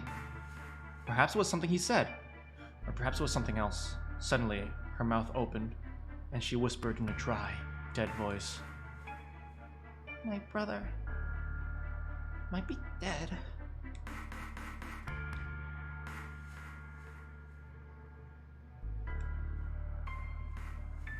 Huh? That's why we couldn't find him. If he's dead, I'm gonna be next. Suddenly, the operating room felt very, very cold. Oh, sorry guys, I turned on the AC. I'll turn it off. What are you talking about? Your Wi-Fi went. Welcome back. Oh, also, hello, Ass, and hello, Hot Fire Rose. I don't think I said hi to you guys. What's wrong with you? He gave her a small shake, but she didn't respond. The silence grew heavier. What do you want to do? Junpei told Clover they needed to leave. Junpei gave her the 4-leaf clover. This is our chance. This is our chance. Let's use the Stockholm Syndrome to make her fall in love with me. Oh, yes. Taking advantage of a poor, helpless girl. This is what I live for. Uh-oh.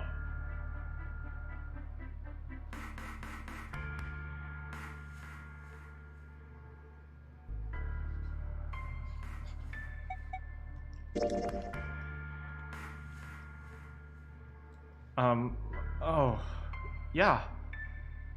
She didn't know why, but suddenly, Junpei remembered he'd be given something earlier. It's gonna be a new short, probably. It's in my pocket somewhere. Ah, here it is. He reached into his pocket and dug it out. A 4-leaf clover. Santa had given it to him in the second-class room. Yo, Santa's my wingman. Yo, he got me. He's like, hey, I saw you checking out Clover. Give this to him. Give this to her. Give it to him. Oh my god, she does have massive balls. Give this to her. She'll be all over you. He held it out to Clover. Hey, did you know? Each leaf means something. Hope, faith, love, and luck. That's what a 4-leaf clover stands for. Take this. Use it as a good luck charm. He pressed the 4-leaf clover into her hand. Listen to me, Clover. No matter what happens, you can never lose hope. That's right! You can never lose hope, Clover! Do it! Just believe in your Nagito! You have to remember what's most important is to have faith and to have love. And if you can remember all of those things, it'll bring you good luck. Wow, that was a really bad pickup line, Junpei. I mean your brother. He's not dead. He's alive somewhere, I'm sure of it. You've just gotta believe in that. God.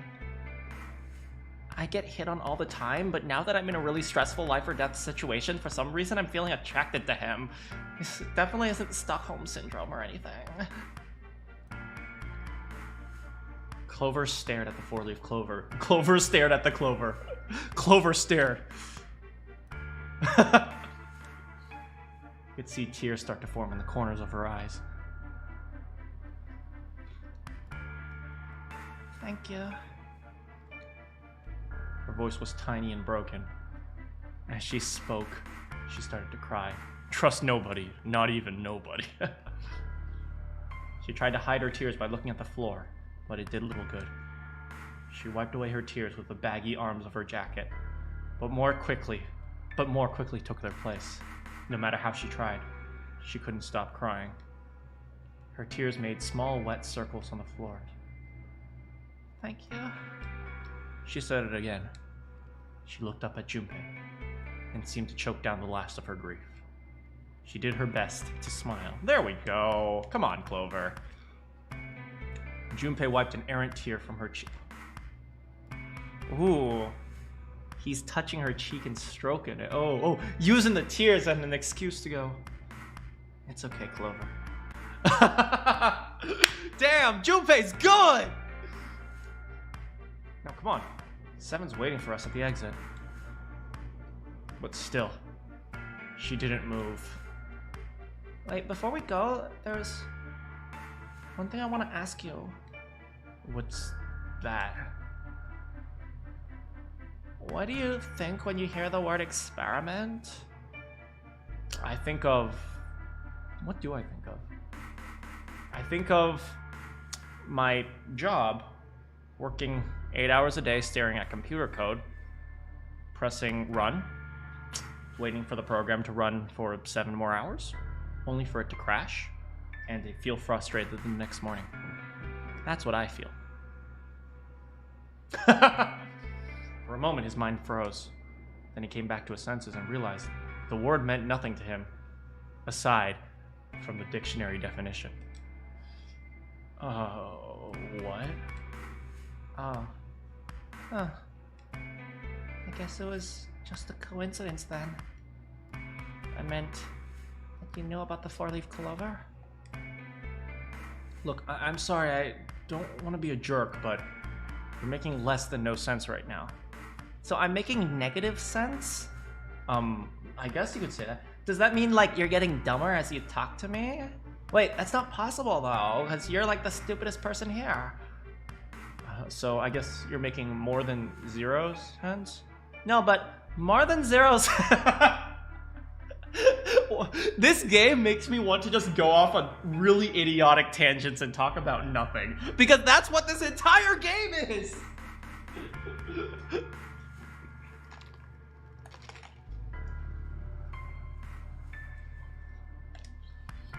No. It's nothing. Just forget it. Don't give me that. You really think I could just drop this? What is this experiment you were talking about? Whoops. Clover looked away. The 4-leaf clover was still in her hand. She stared at it for a long moment, and then finally, she spoke. You promise you won't tell anyone? How's it going, Quizzings? I crossed my heart. Or crossed John's heart. Really? He grabs John's heart, draws an X on it. There we go. Really? I can trust you, right? Of course you can. Clover slipped the 4-leaf clover into her pocket. Long time no see, indeed. Thanks for coming by. Her eyes still red from crying. She looked up at Junpei. Okay, I'll tell you. I'll tell you what happened on this ship 9 years ago.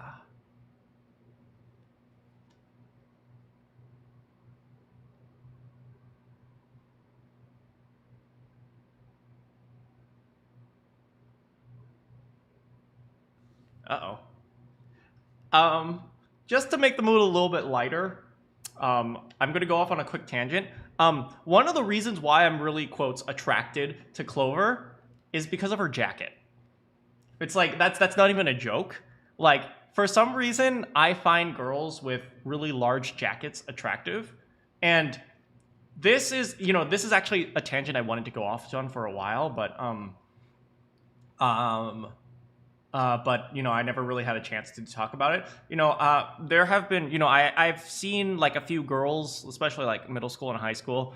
They're like afraid of like, like a lot of them are like afraid like, oh, what if guys don't like me? What if I'm ugly? What if no one finds me attractive or something like that? And I will tell you this, and the reason why I'm bringing this up, I guess, is because I have a friend who has a sister, and I was chatting with her for a little bit, and she happened to bring up like some concerns she had in high school, just like as a side note. And she was like, "Oh, what is this like how do I get more guys to like me or something like that?" And so I realized that lots of guys and girls have this problem, and at least on the girl side, I'll tell you from a guy's perspective, guys can be attracted to the most random things. I know girls really try hard to like look good and so on and so forth, but you don't really have to be concerned because, there are like a million different things guys are attracted to. So if you are ever concerned that you're not attractive or you don't feel like anyone will like you, anywhere from personality, like you laugh a lot, a guy could be attracted like that. For me, it's like I like girls who wear big jackets. It's like it's completely random, but I like that. It's like guys are attracted to all sorts of things. Unlike girls, girls actually have a much narrower sense of attractiveness. Guys actually have a much wider sense of attractiveness, and there are There are biological reasons for that, but we're not going to go into that. But yeah, so at least on the girls' side, don't worry about not being conventionally attractive, because there are going to be there's millions of different types of attractiveness when it comes to guys, and there are going to be guys that like you. So don't even worry about that. Now for guys, if you don't fall into the narrow sense of attractiveness, well, that kind of sucks. And I don't fall into that narrow sense of attractiveness, so I have to, you know, just work a little bit harder and, you know, just try to be a good person. But yeah, so long story short, girls, don't worry, guys, you're screwed. No, guys, you're just fine as well, don't worry. Most guys, especially in middle and high school, they're still growing. Like, they don't, like, you don't even have to worry about being attractive. There are going to be plenty of people who find both guys or girls attractive. So don't worry about it. And I don't know why I went off on this tangent. Oh, I know why I went off on this tangent. Because this is 999 and they do that every single second. Wait. On this ship? Yeah, this ship. He was entirely lost. He had 1,000 questions, but it was probably best, he thought, to save them until Clover finished. It was an experiment to test some sort of, psychic thing. Don't do this to me, Clover. Not you two. Not you two. Please. Please. Please, not you two. Not you two. No! No! Communicating through these fields that you can't see. Fields that you can't see? He'd heard something like this before. Clover nodded. Like, think about this. Oh, there's the creepy music! She pointed at the operating table. On top of it was a somewhat mismatched medical mannequin, whose parts had been swapped with another mannequin. This is John, right? Oh, this is John, right? But is he really John? Stop! Stop!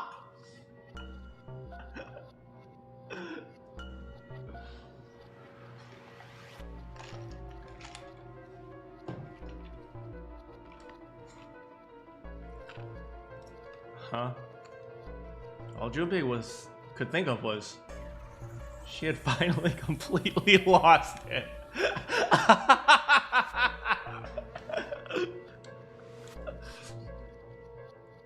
Isn't this like Locke's socks? Or the ship of Theseus? It's the ship of Theseus? Wasn't the ship of Achilles? Maybe it's Theseus, I don't remember. Junpei grew even more confused. He never heard of either of those things until, although they sounded smart. That is such a Junpei thing to think!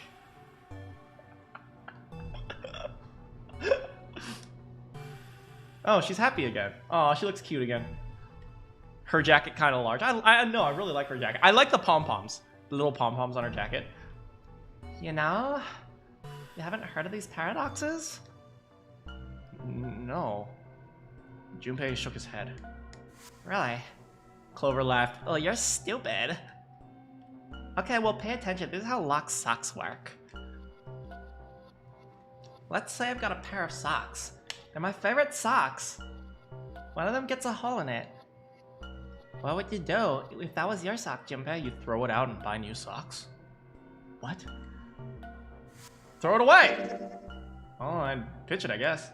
But it's your favorite pair of socks. Yes, but they have a hole in them. What is this?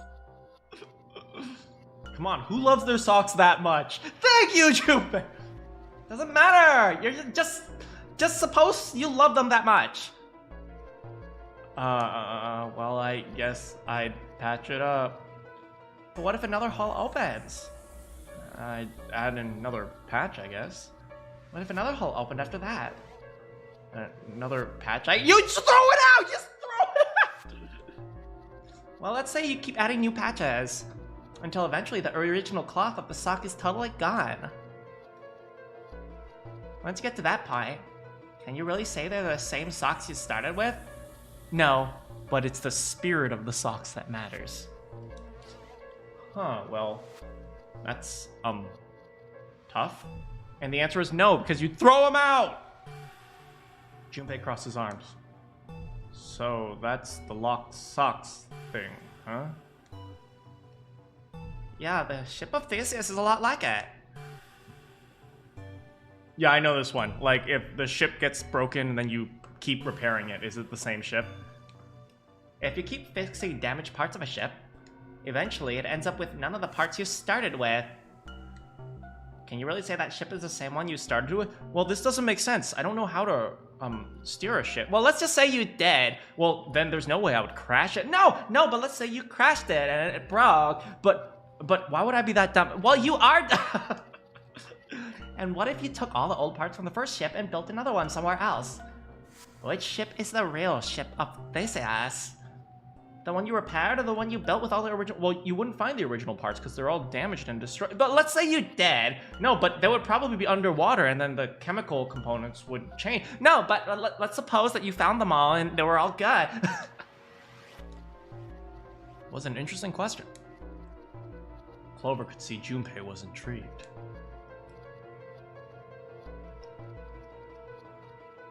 The ship of Theseus is actually a thong? What? What, Kioma?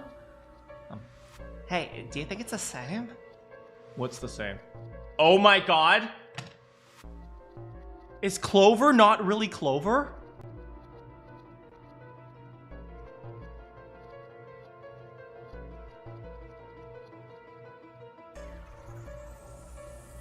What if they put someone's brain inside Clover, and then she's like actually a completely different person? Oh my god! Now I'm freaking out. This is weird. This is weird. She is staring into my soul right now. She is probably some like rich billionaire dude who's like, I will live forever. So I will first have to find a young body to put my brain inside. And so he finds Oh no. It's Gourdain! It's Duke Gourdain! He's Clover! Oh my god!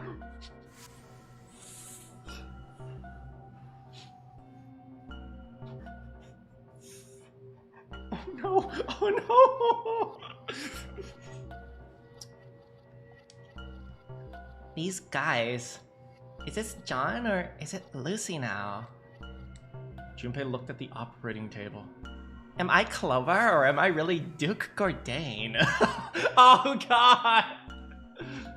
Junpei looked at the operating table again. A mannequin full of body parts from a different body. Clover had been right. It was just like locked socks in the ship of Theseus. The ship of Theseus is actually a thing. Okay, that makes a lot more sense. Yes, and I thought it was the ship of, what's his name? Achilles, but I guess it's the ship of Theseus. Yeah, I know that's a paradox.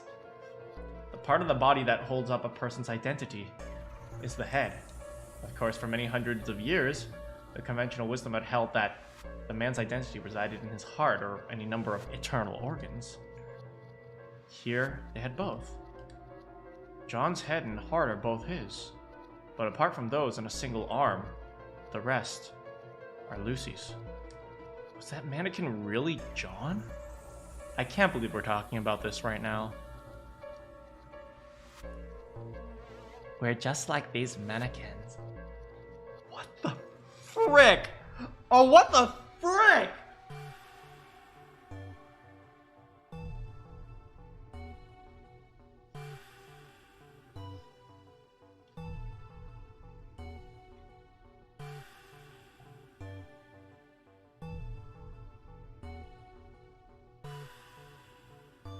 Did I actually have like a brain implant and I don't remember? Clover, you are creeping me out. Okay. Clover is no longer my favorite. Oh my god. I thought you would save me from June, but you're just as bad. She looked at Junpei again. Think about it. The cells in our bodies change every day. Old ones die, new ones are born. Maybe part of my arm is made from stuff I ate from a fish once. Or maybe part of your right side is made from a cow you ate. Yes, you ate the whole cow, Junpei. If you take it a little further, those cows and fishes are made from something else too, right? That's just how we're all connected. We're like brothers. Only closer. There are fields that can't be seen with the naked eye. The silence was broken by Seven. Hey, what the hell are you talking about so long? Seven's head appeared in the doorway. Oh, thank God, Seven. Thank you. I regret playing this game now. This game is starting to freak me out. I don't know if I can sleep tonight.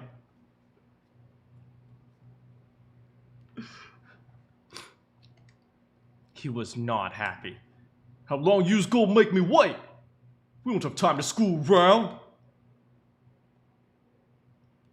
Junpei and Clover looked at each other. Clover looked at Junpei as if to say there was more she wanted to tell him. She shook her head. Whatever she had to tell him, she didn't want to tell in front of Seven. She loves me! But I don't love her. I hate her! Ah! Why is everyone in this game so creepy? Seven seemed to catch on. Oh, what was you two's doing? Was it some sort of, secret meeting? No, it wasn't. We were, just, playing with the mannequins. Huh. Nobody invited me to play with the mannequins. I feel left out. Let's go, Junpei. Moving a little bit too fast and to be entirely innocent, Clover headed toward the exit. Seven stared after her, then turned to Junpei with an amused expression. Huh. Playing with the mannequins. Didn't know you were into that kind of thing, Junpei.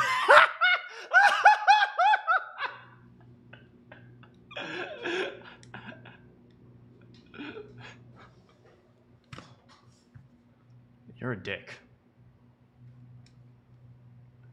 Junpei dashed past him and traced Clover's path out of the door. Actually, he doesn't have a dick, because he has no balls! With a short laugh, Seven followed. They stood in front of the door. Junpei took out the Jupiter key. Alright, I'm gonna open it now. Is that cool? You don't need to keep asking, just do it! Fine then. He slid the key into the keyhole and turned it. In you go, little buddy. There we go. He felt it unlock. What did we find? What did we find? The door opened with a soft, melancholy creak. Beyond it lay a simple white hallway. There was no fanfare or confetti. Obviously, there was no one to applaud them. They simply walked through the door. That was it. All right, let's get going. Hey man, what's up with you? So serious, you know. Okay, you sound more happy, you know, get a little excited. Not really. Junpei turned away from Seven and took his first step down the simple white hallway. What did we find? What did we find? My brother might be dead. I'm going to be next. Clover had told him only a few days ago because of how long you guys were freaking talking. Before her brother was dead. Before that her brother was dead, she was likely to follow. Like hell I can. Not after hearing something like that. What do we find? What did we find? You found it!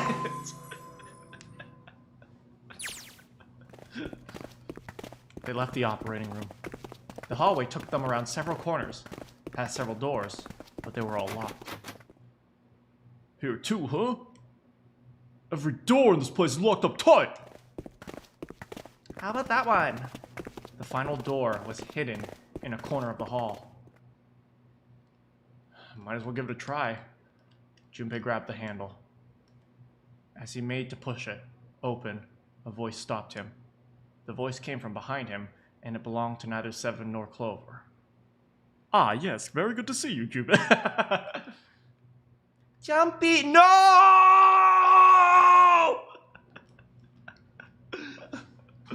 Huh? He spun around. He saw someone running towards him from the end of the hallway with a knife covered in blood. There were 3 people coming toward him. June? And Santa and Lotus, too! They pulled up short in front of Junpei, breathing hard. Whoa, the hell's this? What are you doing here? But we did... Before he could finish, Clover spoke. Hey, guys, could you come take a look at this? She was standing near the end of a small hallway that branched off to the right. The rest of them ran over, curious as to what she found. Look on the wall here. There was something on the wall at the end of the hallway. It's a map.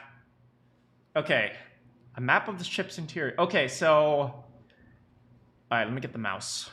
Okay, so here must be the beds. Which means this is the 3 door. This is the door that was blank. This is the 7 door. This is the 8 door. So we went through the 7 door here into here. This was the chemical room. And from here, this was the locker room. This was the operating table. We went here. The only way out from here is, yeah, we went here. We went down a hallway and turned in this way. There was the locker room. We went out here. Then we went here. So this one also connects to the 3 door. No, not the 3 door, the blank door. But it also connects here and here. Here, here. But if we go down the 8 door, we would go here, here. We can turn here? Maybe? Which that would connect... No, they would go here. Or would they go here? They would either go here or they would go here and out through here. Either way, they all end up in this hall. What about the 3 door? The 3 door goes in here, then in here, and then here. So regardless of where they go, they always end up here in this hallway. Which means the way out is here? Maybe? Wait. Wait, does this mean... Does this mean we just went in a circle?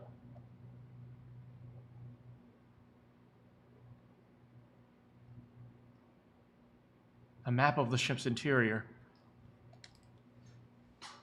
It says C deck. So it's the map for this floor, then. Door 7 and door 8. Yep, they both end up eventually at this hallway. In fact...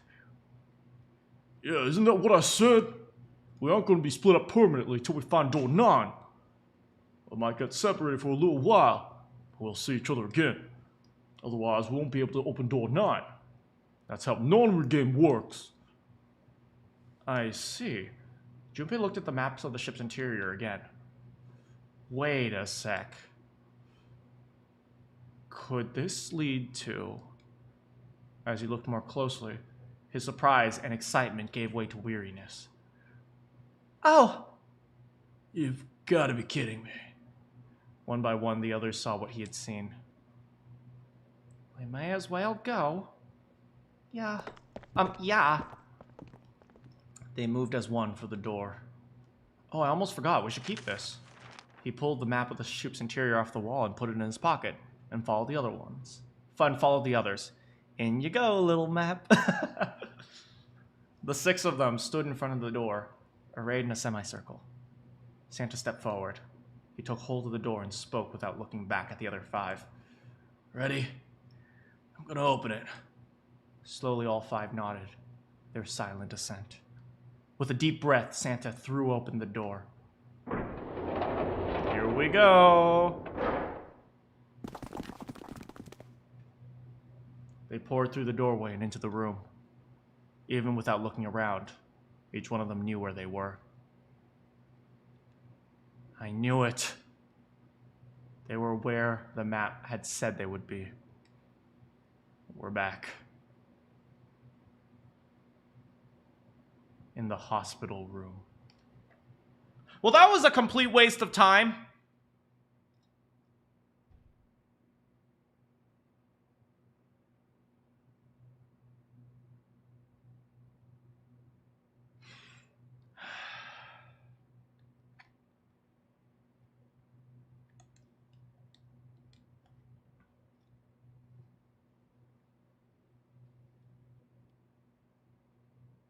Who is this? Who is this? I see. I believe I understand what you say. It's Ace! Welcome back, Ace! Oh, we missed you! Oh, we missed you so much! 6 of you split into a team. Went through door 7 and 8. You solve the puzzle in operating room, in laboratory. And meet one another on hallway after door open. He looked like anyone might, after only waking up, but it seemed like his brain was working as well as ever. He managed to grasp, summarize, and understand each team's report. At any rate, though, I feel silly for show of pride. I said I sure you come back for me, but I not think happen so soon, though. Ace shook his head with a rueful smile. Well, we saw each other again and we ain't dead, so I guess that's good enough. 7 smiled. Anyway, I say we get out of this creepy old place. We found the key we need. The key? Ain't that what I said? I'm talking about the Jupiter key. We found it in the operating room. Right, Junpei? Yeah, oh wait, I left it inside. Junpei nodded. Ah, the solar system keys. Actually, we found one in the laboratory too. Here, the Earth key. Lotus dug out a still warm key with an Earth symbol on. Ooh, Lotus's warmth. I'm gonna treasure this. What? I might lose it. It's probably better you hold on to it. That way it won't be my fault if it gets lost. Where were you holding that, Lotus? You don't have any place to hold that. Yeah, on it. And with that, she pressed it into Junpei's hand. He felt slightly less than honored. Well, now we have 3 keys that we haven't used yet. Yeah. The Jupiter key that we found in the operating room. The Saturn key card we found in the kitchen. And the Earth key Lotus just gave me. Junpei tucked the new keys into his pocket. June spoke up. The Jupiter key is supposed to be for the door at the end of the long straight hallway, right? Yeah. If the map's right, it connects back to the central staircase. Wait, let me check. Menu. No, not that. A map? Map string? No. Map. Where's the map? Oh no, it should be under map, right? There it is. Alright, so this is B deck. Okay, let's take a look here. Let's go down to C deck. So C deck, I think we are here. We would go here. So apparently from here we can go this part. I think we came down from these stairs right here. So we either go this way to the hospital room or that way. If we go down this way, we end back in the central staircase. C deck central staircase. And we can see, I guess this is waterlogged maybe? Well, regardless, we go to the C deck central staircase, and that takes us back to the B deck central staircase. And then that would take us back to doors 4 and 5. Yeah, the 4 and 5. So this was, I don't remember if this was 4 or 5. But then we went through here and here. I don't know where we go from here. Yeah, so we go back here, we go back up here. And then there were other doors in this area though, right? Maybe we have to go to A deck or D deck?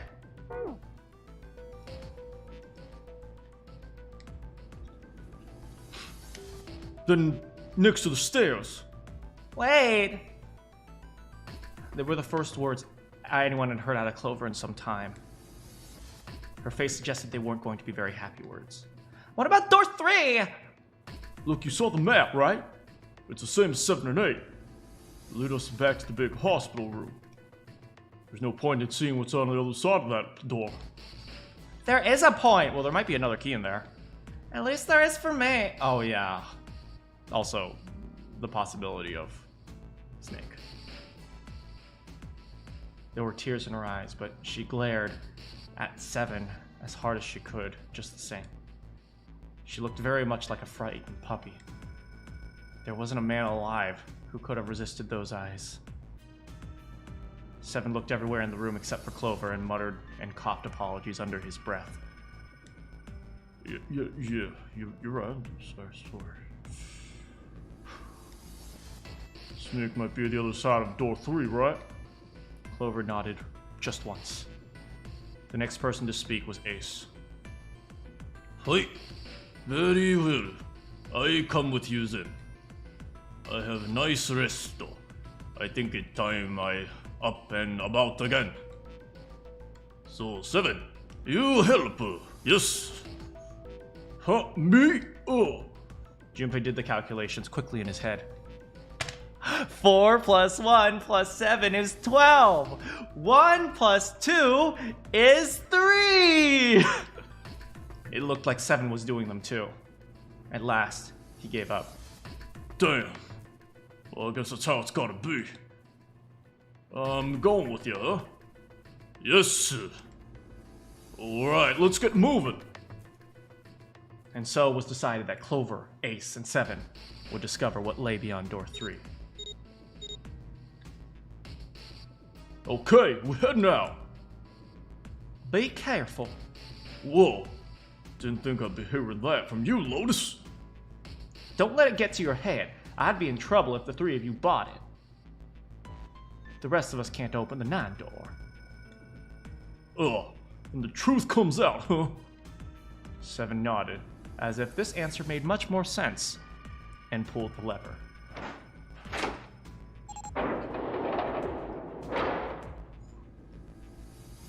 Okay, ikuzo! The door opened. Ace, Clover, and Santa jumped through. All the jumping through doors. 6, 7, 8. After exactly 9 seconds, the door closed noisily. Alright, we should get moving too. Huh? Get moving? Hey, where we going, old lady? Everyone except Lotus seemed rather confused. Well, it would be a waste of time to just sit around, wouldn't it? Let me explain. Oh, I get it. We're gonna see if we can get anywhere interesting with the Jupiter key. Yes, if we're lucky, we might be able to find Snake. They were at the end of the hallway lined by the individual hospital rooms. I wish we could see what inside those hospital rooms. They never actually showed us.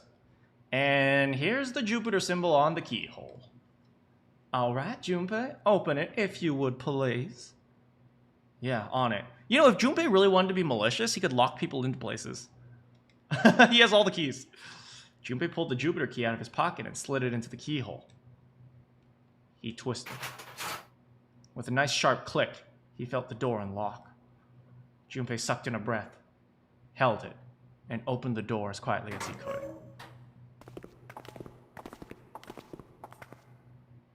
Inside was exactly what he expected to see from the map of the ship's interior. They were in a tremendous hallway, almost like a ballroom, with a massive central staircase. Great. Back to the beginning. Sure this is a good idea? What do you mean? Well, we already searched every inch of this room, didn't we? I'm asking you if there's any reason we came back here. I have no idea. You know, that's a good question. Junpei looked off into the distance, thoughtfully. Lotus sighed and shook her head. I can't believe that you guys follow me here, but you don't even know why. Nope, I'm Junpei. Junpei, you've got the solar system keys, don't you? Yeah? He did. He pulled them out. The Saturn key card and the Earth key. What about them? Oh my god. Are they this dumb? I swear! I swear! Junpei didn't see what they had to do with anything. Oh! The pain.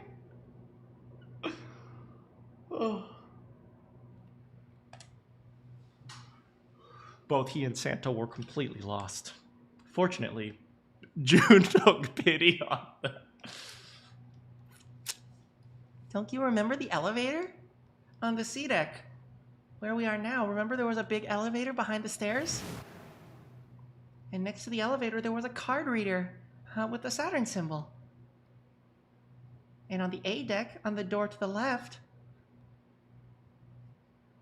there was a keyhole with the Earth symbol on it. I think. Oh, I don't know, I'm just guessing. So the 2 keys that Jumpy has. Should let us use the elevator on the door on A deck? Huh. That's right. June smiled, pleased with herself, but not pleased with her idiotic boyfriend. So did Santa. All right, I got it. Let's get started then. What do you say we split up in 2 teams? Lotus and I will search the Earth one, so you 2 can search the Saturn one.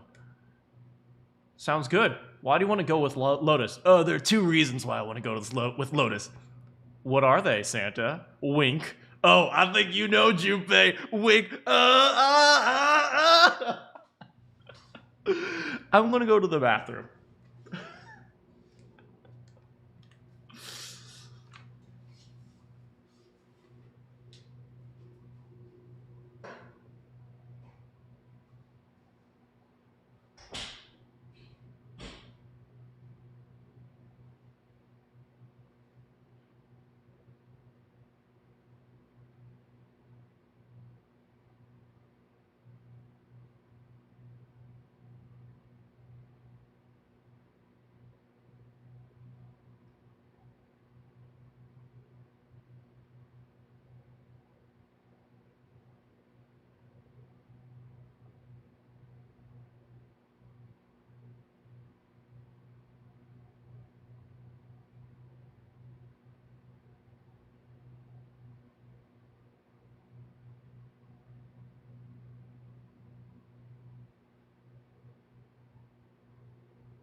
Hello, everyone. I'm back.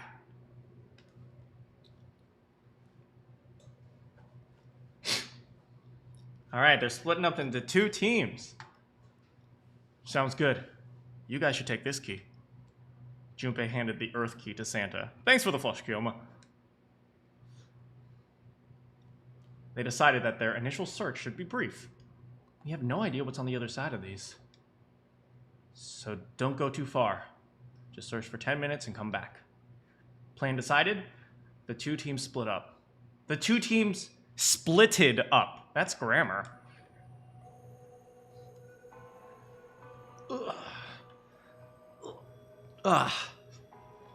Junpei and June headed for the elevators.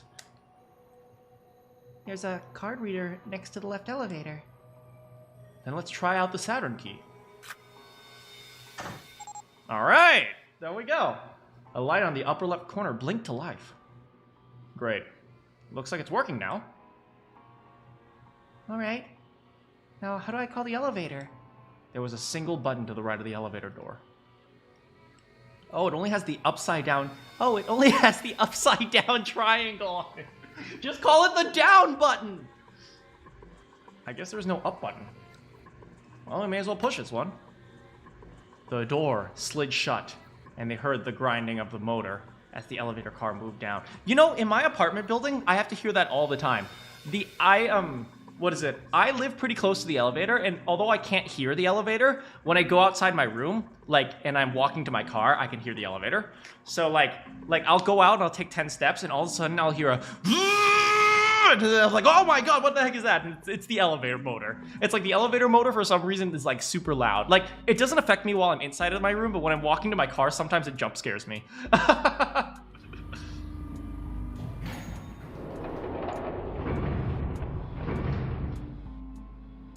And there's the elevator. It opened. Look, Jumpy.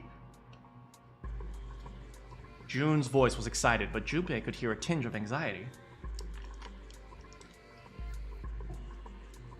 Sweet, it opened. Let's get going.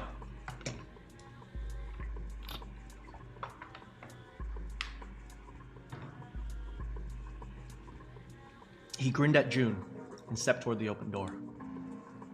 As he was about to set foot in it, he felt a hand on his arm. Oh, wait. What? I'm not really, I just... Oh gosh. Junpei was at something of a loss. What could she possibly be so frightened of? June was probably afraid of... being locked up alone with a boy.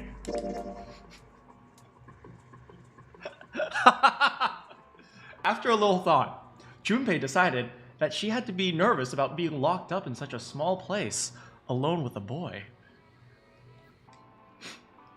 Well, we will be all alone in here. In a way, it was kind of cute. Very demure, you could say, he thought. Still, even though it wasn't exactly roomy in the elevator, they weren't going to be pressed up against each other. At least, they didn't have to be.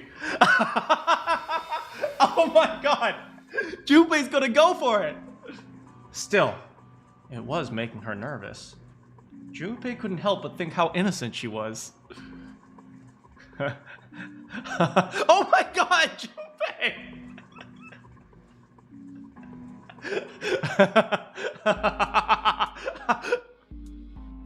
Jumpy?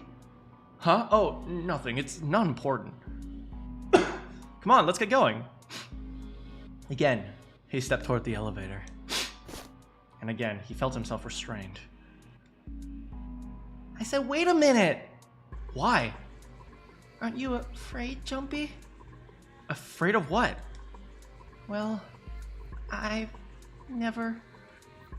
you know... It's your first time? I can't. She'd never been in an elevator with a man alone before? Even so, she still seemed awfully alarmed. I might get wet. No! No, stop! Stop!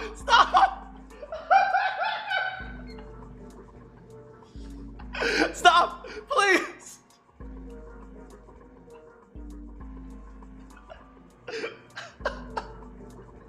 Stop!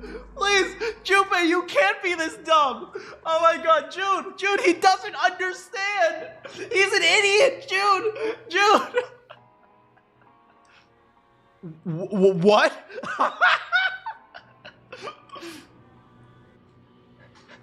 Down there, I'd get soaking wet. Well, I mean, of course you would. That's the way it works. Junpei, stop.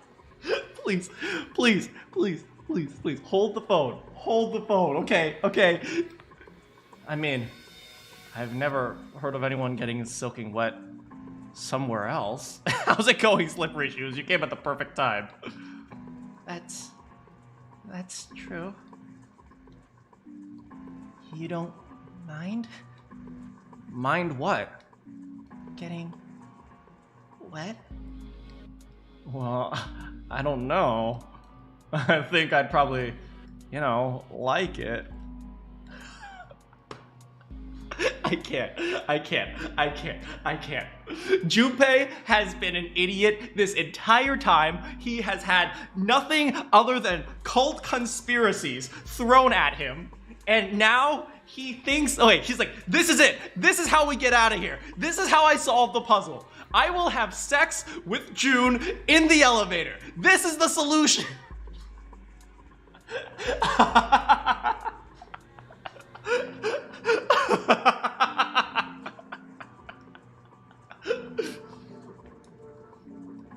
Gosh, Jumpy, you're so brave.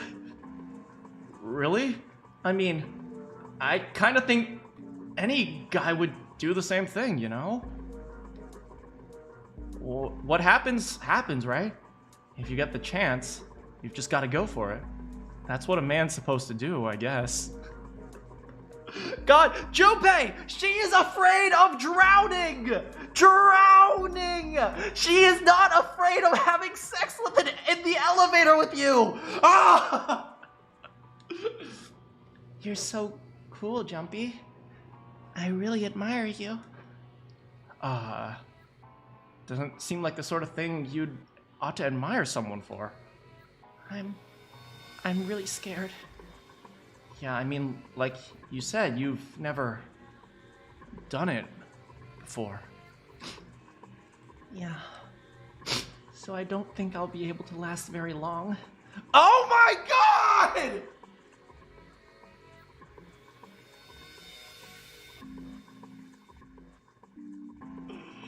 I can't.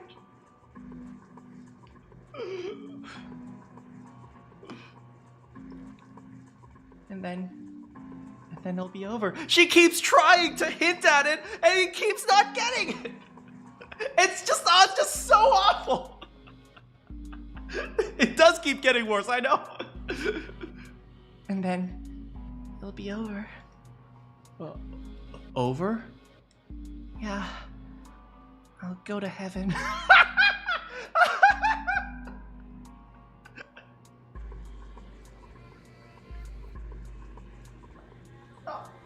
Stop. I can't take anymore. Why did I make this stupid choice? Heaven? It feels like you're floating in space and your mind gets all fuzzy, like when you pass out. At least, that's what I've heard from people who've experienced it.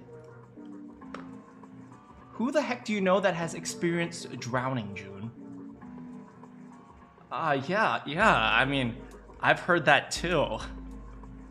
It has so been longer than 10 minutes, and they're just standing here not understanding that one is talking about drowning and the other one is talking about freaky elevator sex. Although, I don't think the same thing happens to guys. What? Huh?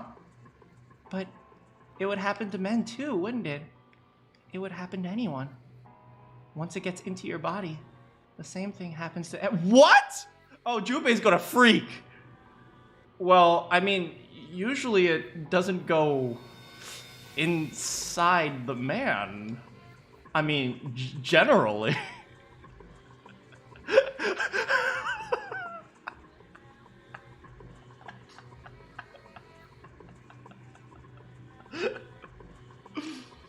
Yes, it does. What? Well, eventually it will. It's not like you really have a choice. Your body will force you to swallow some of it eventually.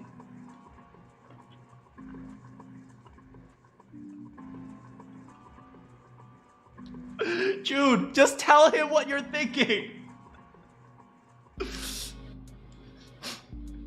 What are you trying to do to me? Nothing. I'm not gonna do anything to you.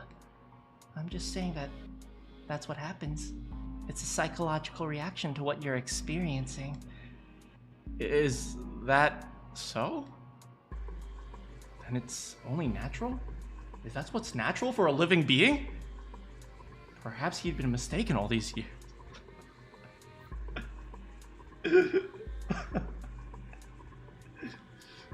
Had he misunderstood life so gravely?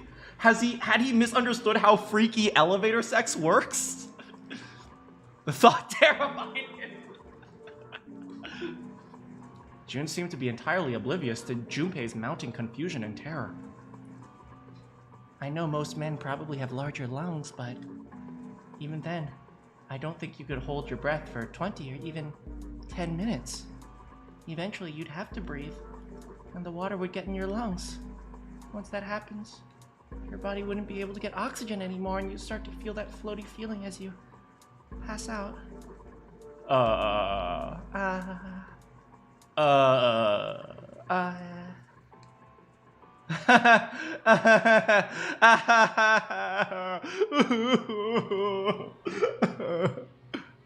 Finally, Junpei understood. He understood what Jun was trying to say and why she was so scared. Yeah, you're right. You wouldn't last very long. See? She was afraid that the elevator button pointed down. That meant, of course, the elevator couldn't go higher than the floor they were on. And as he thought about it, Junpei realized he hadn't seen elevators on the A or B decks near the central staircase, all of which meant the elevator could only convey them to the lower decks. Come to think of it, the lower floor D deck is completely underwater. An elevator heading to a submerged floor. That is pretty scary. Hey, wait a minute. This elevator came up from somewhere under us, right? Yeah, well, yes, I guess it did. How long has this bit been going on? Probably like a good 15 minutes.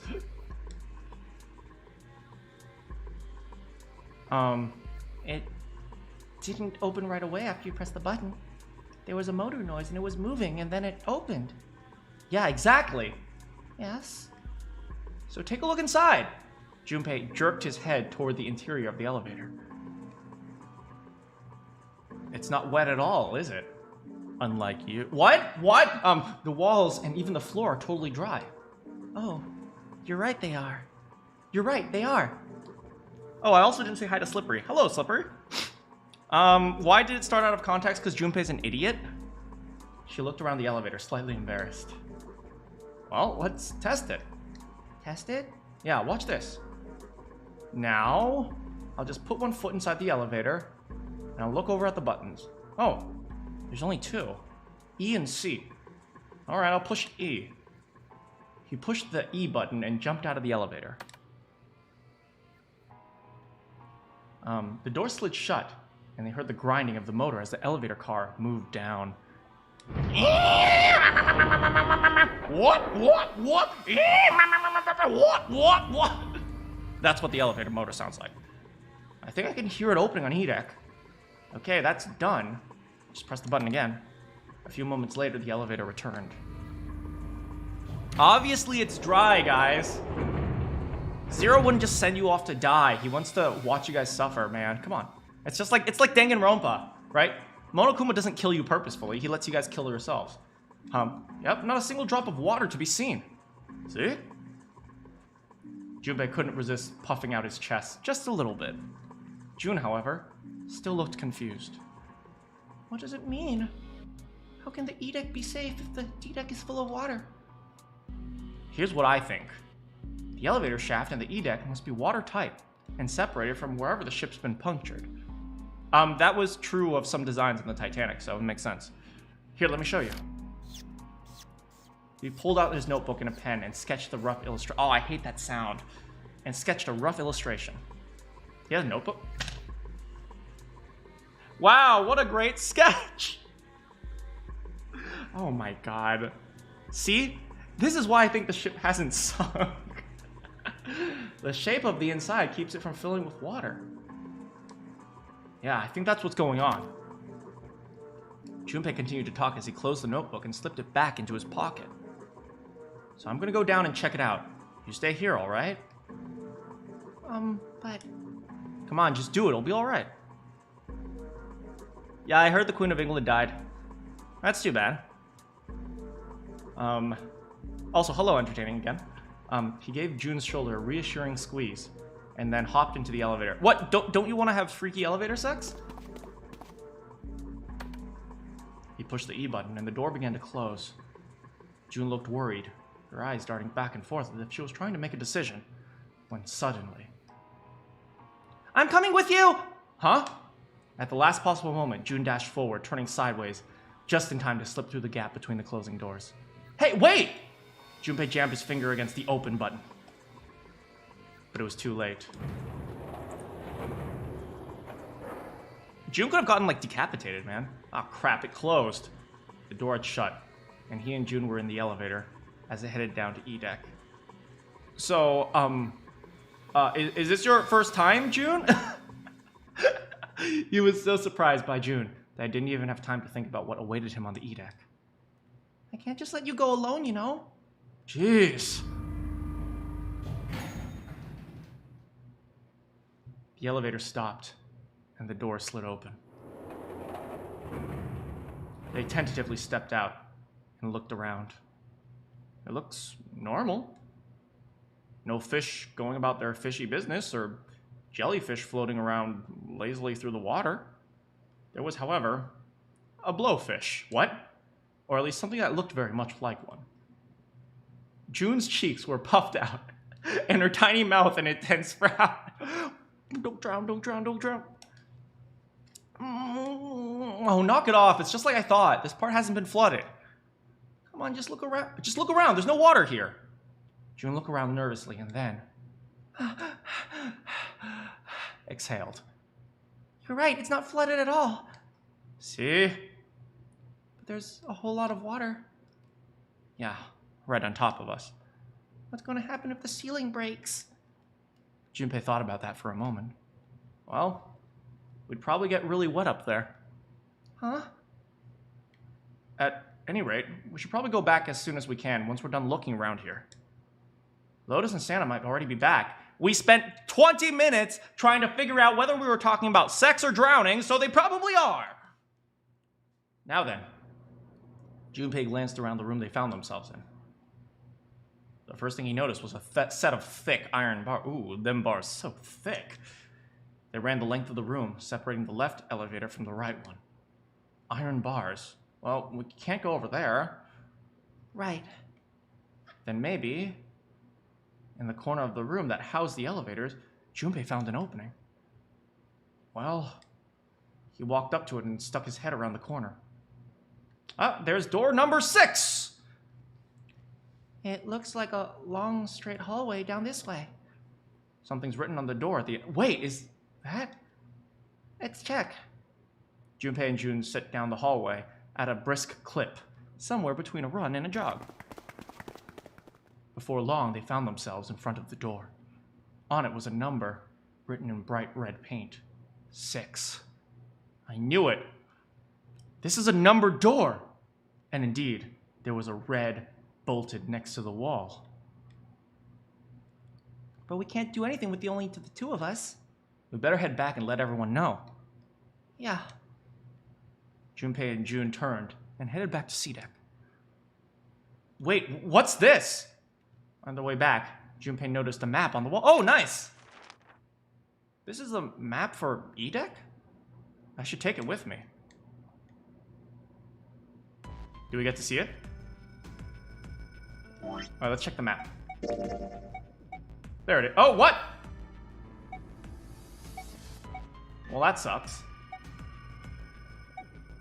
Regardless, okay, so let's map this out. The stairs are over here. So, which means the elevators are behind the stairs, so somewhere around this area. Which means we end up somewhere here. Is there a door? It looks like it goes... Okay, so if we end up somewhere around here, and maybe these are the elevators. So we got out, we turned to our right, was it? We turned to our right and looked, and there were bars here, so we couldn't go this way, which means we go down this hall over here. And then this is the room we end up in, maybe? It's a chapel. No, I don't think that's right. No, I think it is. We go end up in a chapel? I don't know. But where's the door number 6? Maybe door number 6 is this way? Or maybe we're over on this side right here. How do we enter the chapel? Or maybe we go here? Here, and then the door is over here? I'm not sure. It's either on this side, or it's on this side. I'm not sure. Huh, so you guys found door number 1? They met back up with Santa and Lotus, who would explain what they found. Apparently, there was another numbered door on A deck, just like the one on E deck. And beyond the door, the earth key opened. According to Santa and Lotus, there was a 1 on the door. So, now we've located 2 new doors. The 6th door and the 1 door. It is interesting that E deck wasn't flooded. Lotus was quiet for a moment, lost in thought. Well, I don't really know if all of E deck is safe. We only checked the area around the elevator. Even so, it's still very interesting. You said the 6th door was down there, right? Yeah. Yeah. That means Zero planned this out, even the sinking. That would have meant some pretty serious remodeling of the ship's interior. It's pretty mind-blowing if you think about it. Yeah. Yeah, I wonder how long it took. I can't even imagine how much it cost. It would have been a ton, that's for sure. Well, that does go along with what Ace is saying.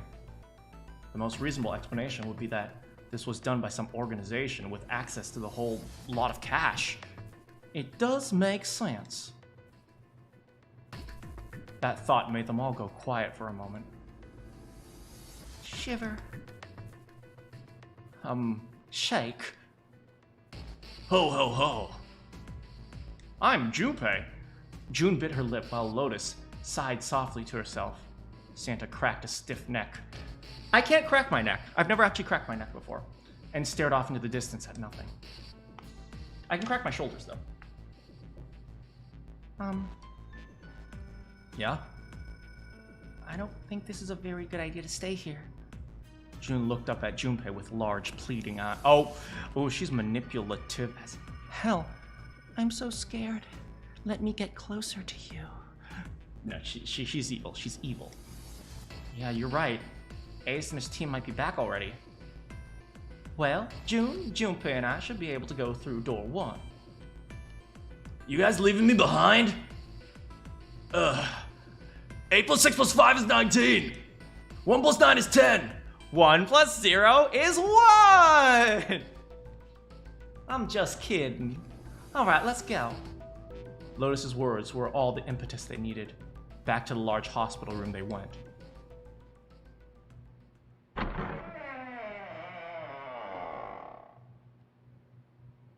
The moment they stepped inside, a tremendous voice echoed across the room. Hey! Where's the hells you guys go to? It was 7. 7?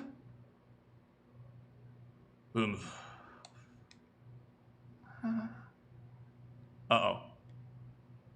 Ace was right behind him. Clover was behind Ace, although she seemed to be hanging back. What's wrong? It looked as though there was something strange about them. Did their brains get transferred? Oh my god! Is it the ship of Theseus? They're all different people now? No, please no. 7 had the look of a man who'd seen a ghost. Ace was just as pale, and Clover looked as though she was only moments away from passing out entirely. For a long moment, they simply stood there, looking at one another. Junpei looked around nervously, waiting for someone else to speak. No one did. He looked at 7. What happened? What the hell's kind of question is that? 7 was trying very hard to be angry, but something had shaken him hard. His shoulders were trembling, and his voice was strained. Snake is. 7 couldn't finish. He just looked away, his face twisted by Junpei. Junpei wasn't sure what... His face twisted by Junpei. Okay, move over here. Instead, Ace spoke. He took a deep breath, closed his eyes, and spoke. Snake, detto. He died like a 9-man.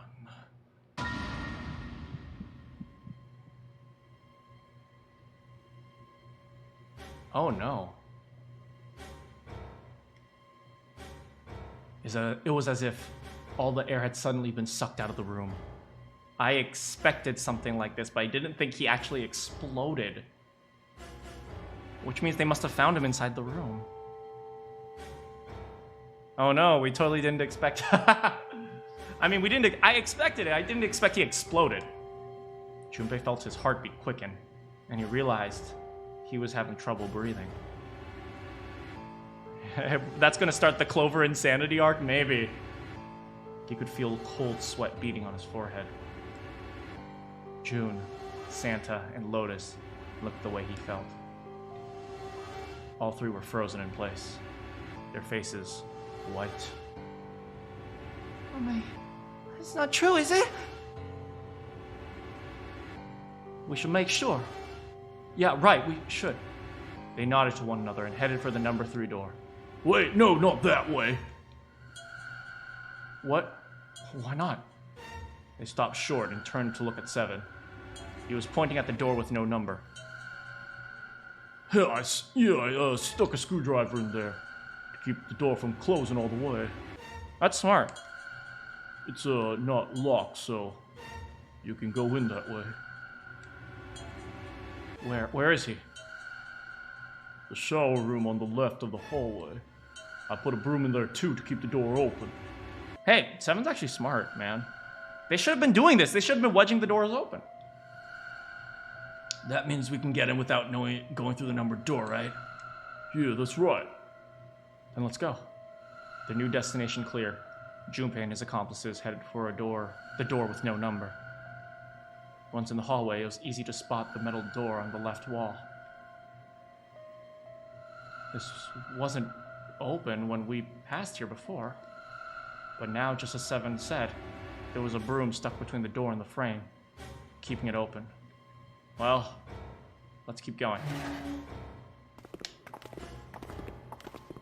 They looked at it for the moment and stepped inside. Oh, it smells horrible. Lotus wrinkled her nose and covered her mouth in disgust. Even Santa pinched his nose shut. Yeah, this is pretty awful. I feel like I'm going to puke. It was just as bad as they said. Perhaps worse. A hideous smell filled the air, so thick they could almost taste it. It was sour. It smelled of fish, feces, and burnt meat. It worked its way through Junpei's nose and down his throat to pound against the entrance to his stomach. Ugh. I know that smell. If you guys remember my fish story, I once threw away rotten fish and I forgot that my trash can doesn't really close very well. And then the next day, my entire apartment smelled absolutely horrible. He put his hands over his mouth and struggled to keep what little was in his stomach where it belonged. Where is he? Where's Snake? Whoa, whoa, whoa, whoa, whoa, what's that? What's that? LR.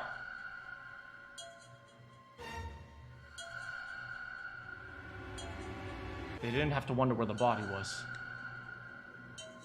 There. There was blood everywhere. A few arms of the splatter reaching towards them as they walked through the door. All one had to do was follow the many radial arms to their source. The body was hidden behind a divider. June, you should stay here. But... Please do me a favor, all right? He didn't give her a chance to say no. He put his hand on her shoulder, as if to shove her into the ground like a tent pole. Her into the ground like a tent pole, turned, and walked toward the end of the divider. That sentence is really long. Shorten your sentences, guys. I'm going in! That was awful, Junpei. He felt like it took an eternity for him to get there. Oh. Santa and Lotus followed, timid and nervous as a pair of children. Eventually, they reached the divider.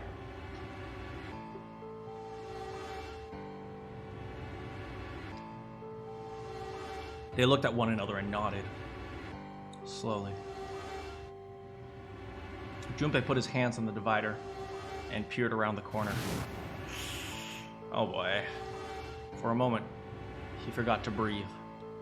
He felt as if his heart collapsed in his chest, like an empty cigarette carton, and time froze. He knew in that instant he would take that image before him to the grave. Well, they're not showing us everything, I guess. What was left of the body sat in a sea of blood. Chunks of flesh torn from the body sat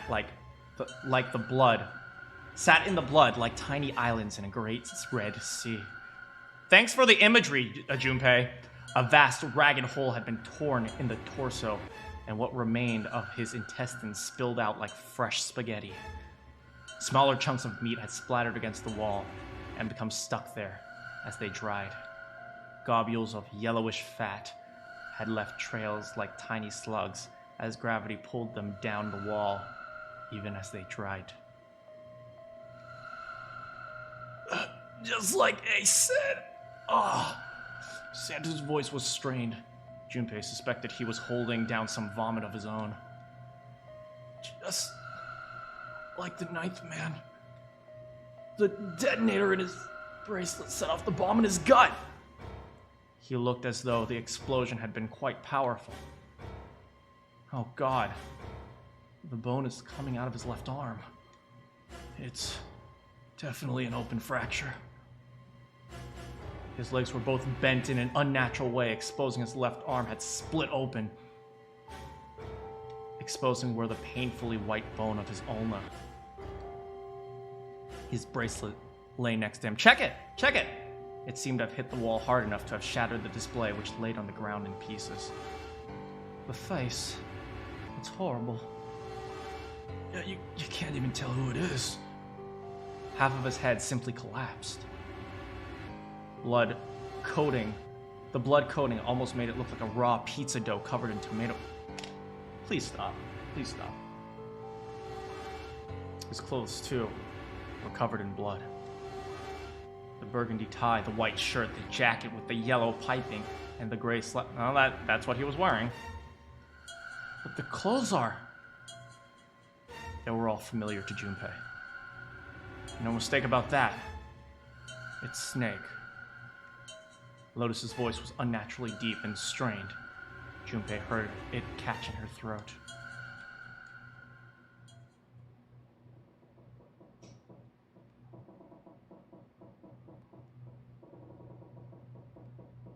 The squeal of tortured metal made Junpei's teeth curl. It sounded like the noise of a ghost would make, no matter how many times he heard it. Dang, I'm getting lightheaded just thinking about that, man. Give me a moment, I need some coffee.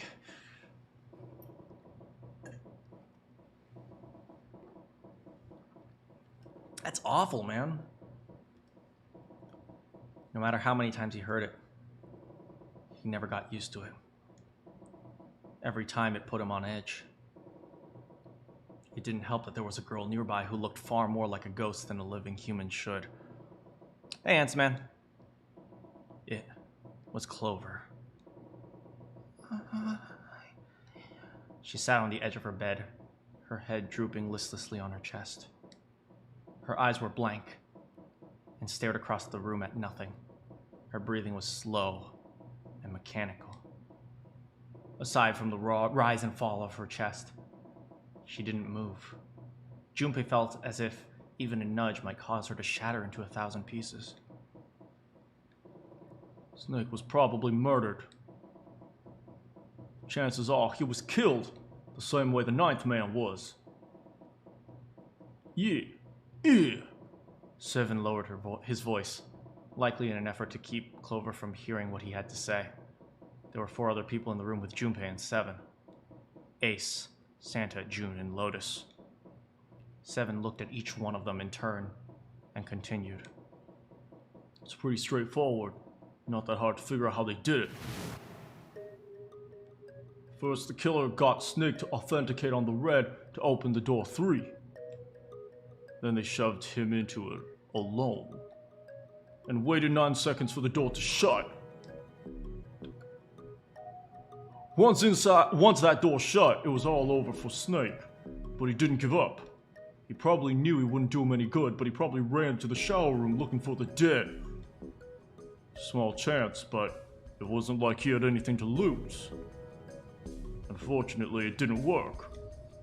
The detonator is only deactivated if everybody who authenticated when they went in uses the dead. Snake was the only one who went through that door. And then 81 seconds after he was shoved in, that happened. I see. So that's what you meant by killers, huh? You need at least 3 people to open one of the numbered doors, including Snake. It wouldn't open for Snake and a single killer. Yeah. That means we're looking at multiple perps here. Perps. Does 7 kind of seem like an investigator or like a cop or like a detective? Like he says things that are very matter of the fact. Like he puts pieces together and things like, okay, this is probably how it happened. This is probably how things work. Like the way he says, we're looking at multiple perps here. It sounds like that sounds like a cop. Also, he's from Brooklyn. Junpei crossed his arms and grunted. Well, just in case, I want to make sure. Let's say you're right. When do you think Snake was killed? When we all split up to look for the parts of the red, I think. Right after that was when we noticed he was gone. And that means none of us have alibis. We were all off searching the rooms we'd been assigned. Okay, let's see who could have killed him. Anyone who adds up to 10. 3 and 7. 4 and 6, which means June and Clover, if you believe that Clover killed her own brother, which, I mean, I don't think so. 3 and 7. 4 and 6. So let's suppose it's not Clover. So 3 and 7, 8 and 2, but that doesn't work. 8 and 2. No, 8 and 2 doesn't work because Snake had to authenticate as well, so we don't have 2 different 2s. So 3 and 7, 9 and 1. Does 9 and 1 work? Didn't Ace go through the door where the 9th man died?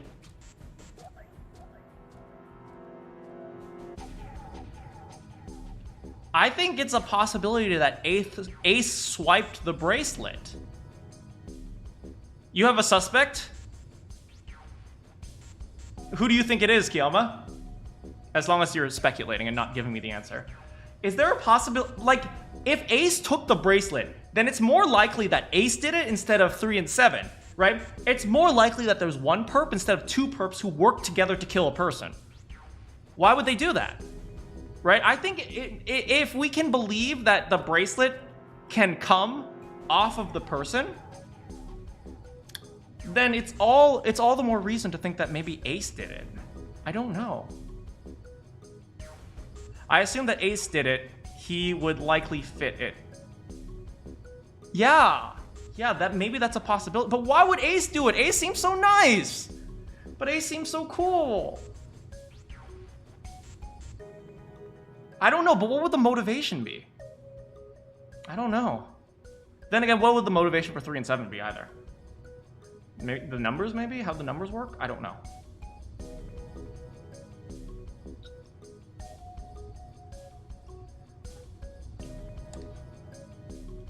Yeah. It means anybody could be a killer. Wait a minute, what are you talking about? June seemed shocked. I mean, there's another possibility that it's even 3 or 4 people. If you include the possibility of 3 or even 4 people, then that would imply that you could do it with other people combinations.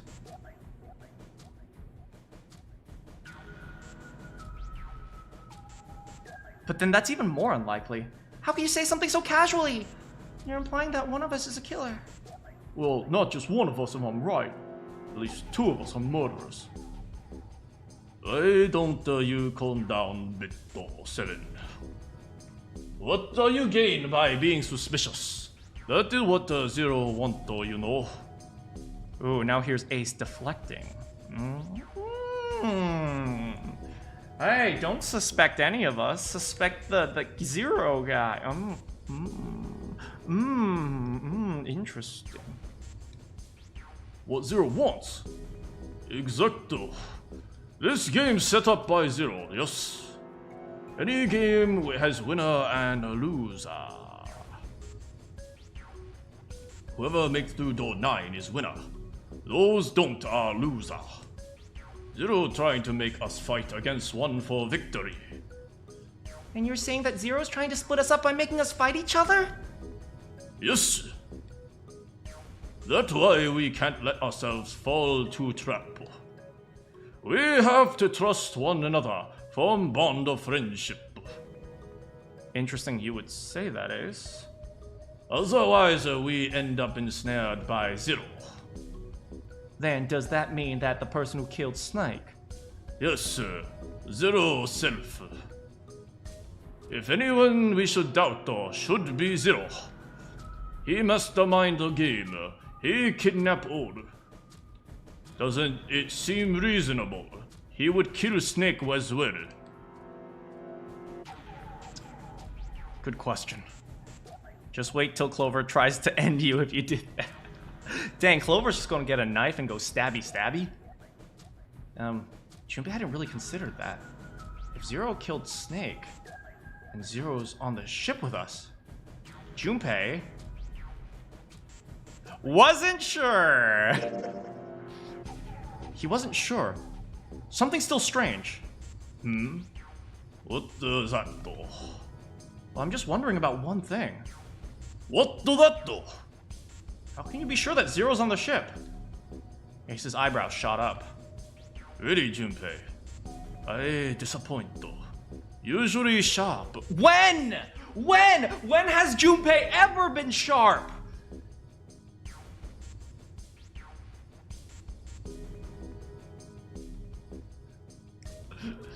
Not obvious. Wait, it is? This ship. Huh? Zero said this ship several times when address us. I am Zero, captain of this ship. He never showed that at all. Now I'm very suspicious of Ace, just because he called Junpei smart. The purpose of game is simple. Leave this ship. As long as you have no doubt or surmise in this ship, he begun to sink. If he not here, he not say this ship. He say that ship or the ship. I mean, that's a very small semantical thing, but small semantical things do sometimes reveal things that you might not expect. So I'm not going to exactly trust Ace on him, but he does have a bit of a point. Oh, yeah, I guess that makes sense. Ace's explanation made perfect sense. What? Junpei felt a little foolish that he hadn't seen it himself. Still, he was left with a question, and it was one of no small importance. If Zero is on the ship, where? Suddenly, everyone went very quiet. The silence was cold and clammy. Junpei could feel it crawling across his back and around his throat. Again, he heard the ghost moaning noise. Ooh, I'm a ship! Moments later, a person who looked more like a ghost than human appeared. It was Clover. She looked at the floor as she spoke, and her voice was a cold monotone. I think Zero is one of us.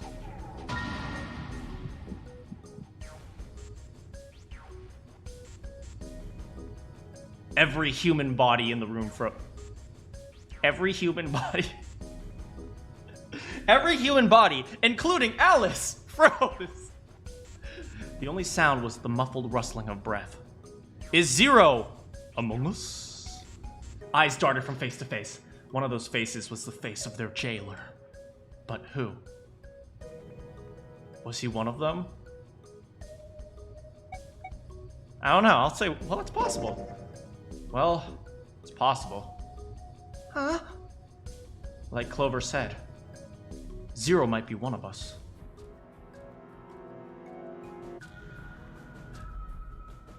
We just gotta expose them. Connie! What are you saying, Jumpy? Didn't you hear what Ace said? Exacto. I said no suspect one other for no reason. No reason? I've got a great reason. And what was that? The bracelets. He held out his left arm. Why are there bombs in our body connected to the bracelets? You're all thinking Zero's hiding somewhere watching us, right? If he's doing that, he could just detonate the bomb by remote control if somebody did something they weren't supposed to. It would be a lot more precise and a lot easier. But if that's the case, why is this bomb set off by the detonator in the bracelet? You've got a point. I'm not done. Try applying the same ideas to the Nonary Game. All of the puzzles here are run by themselves. In other words, Zero doesn't have to be controlling them for the game to move forward. Why is that? Why would Zero bother to do something like that? Junpei left the question hanging in the air and looked at the others. It was Santa who answered. So let's say you and Clover are right and Zero's one of us. If that's the case, it'd be really hard for him to keep track of all of us or control anything remotely. That's why all the puzzles are run by themselves. That's what you're getting at, right? Yeah. Junpei nodded. 7. What were we talking... When we were talking earlier, you said one of us could be Snake's killer, right? OMG, Junpei using his one brain cell. Yeah, something like that.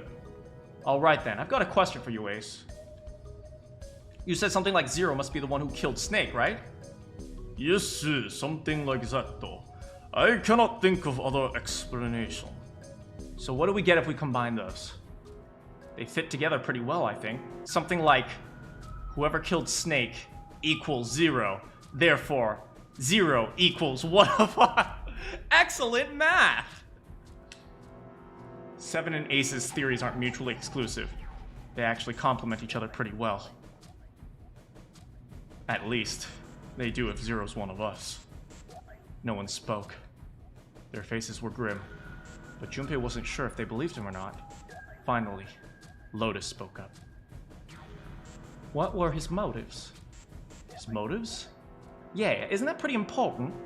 Why would Zero want to hide as one of us? Oh, well, that's...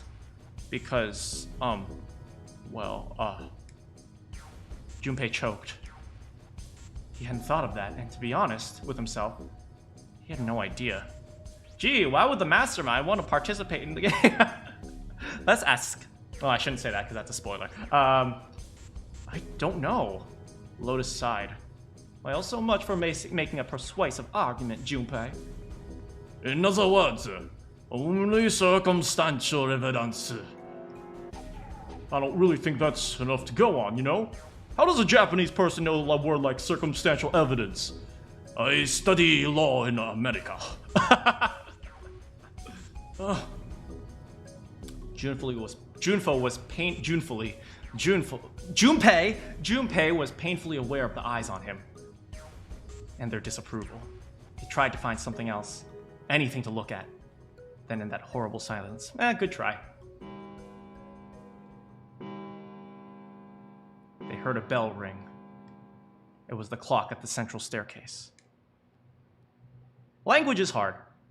It's 3 in the morning, man. 3 hours left before we all die! That means we have 3 hours left.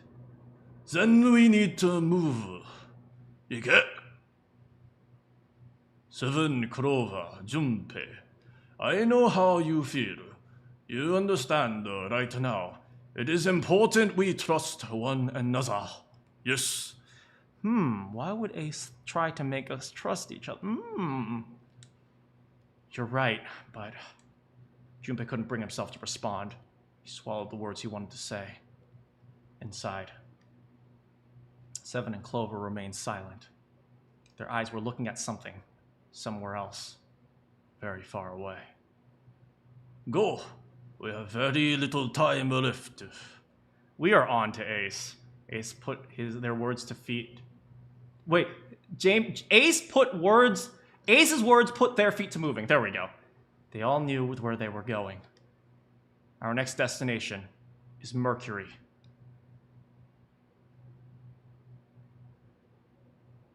All right. What's behind the Mercury door? Who killed Snake? Why is Ace Japanese? We will find out next time.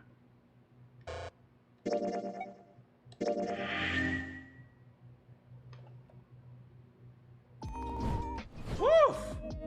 Man, that was a lot of reading. I'm feeling a little bit light. I'm still feeling a little bit lightheaded from that scene with Snake's body. Why is Ace Japanese? I don't know, man. That was super fun, man. I didn't eat anything for breakfast and lunch today. I've been trying to not eat too much, but I took it a little bit out of hand, and now I'm very, very hungry. So I'm probably gonna try to get something healthy, maybe like chicken. But we'll see. But yeah, that was super fun. Thanks so much for hanging out with me, guys. Yeah. What do you guys think? You guys think it's Ace? You think my theory is right, or you think my theory is wrong? I don't know. Ace seems such a nice guy, though. He's been helping us out. He even sacrificed himself. Why would he sacrifice himself and then kill? Alone Range has subscribed. Thank you so much for subscribing, Alone Range. Welcome to the channel. I hope you can, I hope you stop by on more streams, and if you like it, feel free to turn on the notifications so you can come by. We're having a stream tomorrow and then a stream on Saturday. Don't forget, tomorrow is Fire Emblem Three Hopes. We're going to be invading Dimitri, who totally doesn't deserve it. He doesn't deserve that. And then after that, we are going to... You probably aced it. Randy, you can leave. You can leave. So we're gonna see, we're going to do Fire Emblem Three Hopes, which I'm really excited for, by the way.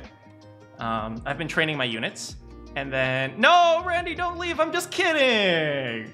But the stream is getting close to over anyway. We're gonna do Fire Emblem Three Hopes. We're gonna see what happens, and then after that, we're going to play more Zero Escape on Saturday. Anyway, I'm really hungry, so I better get something to eat soon, or I'm gonna pass out. So thanks so much for hanging out with me, guys. Good morning, good afternoon, good evening, night. You have any questions for me, and I'll see you all next time.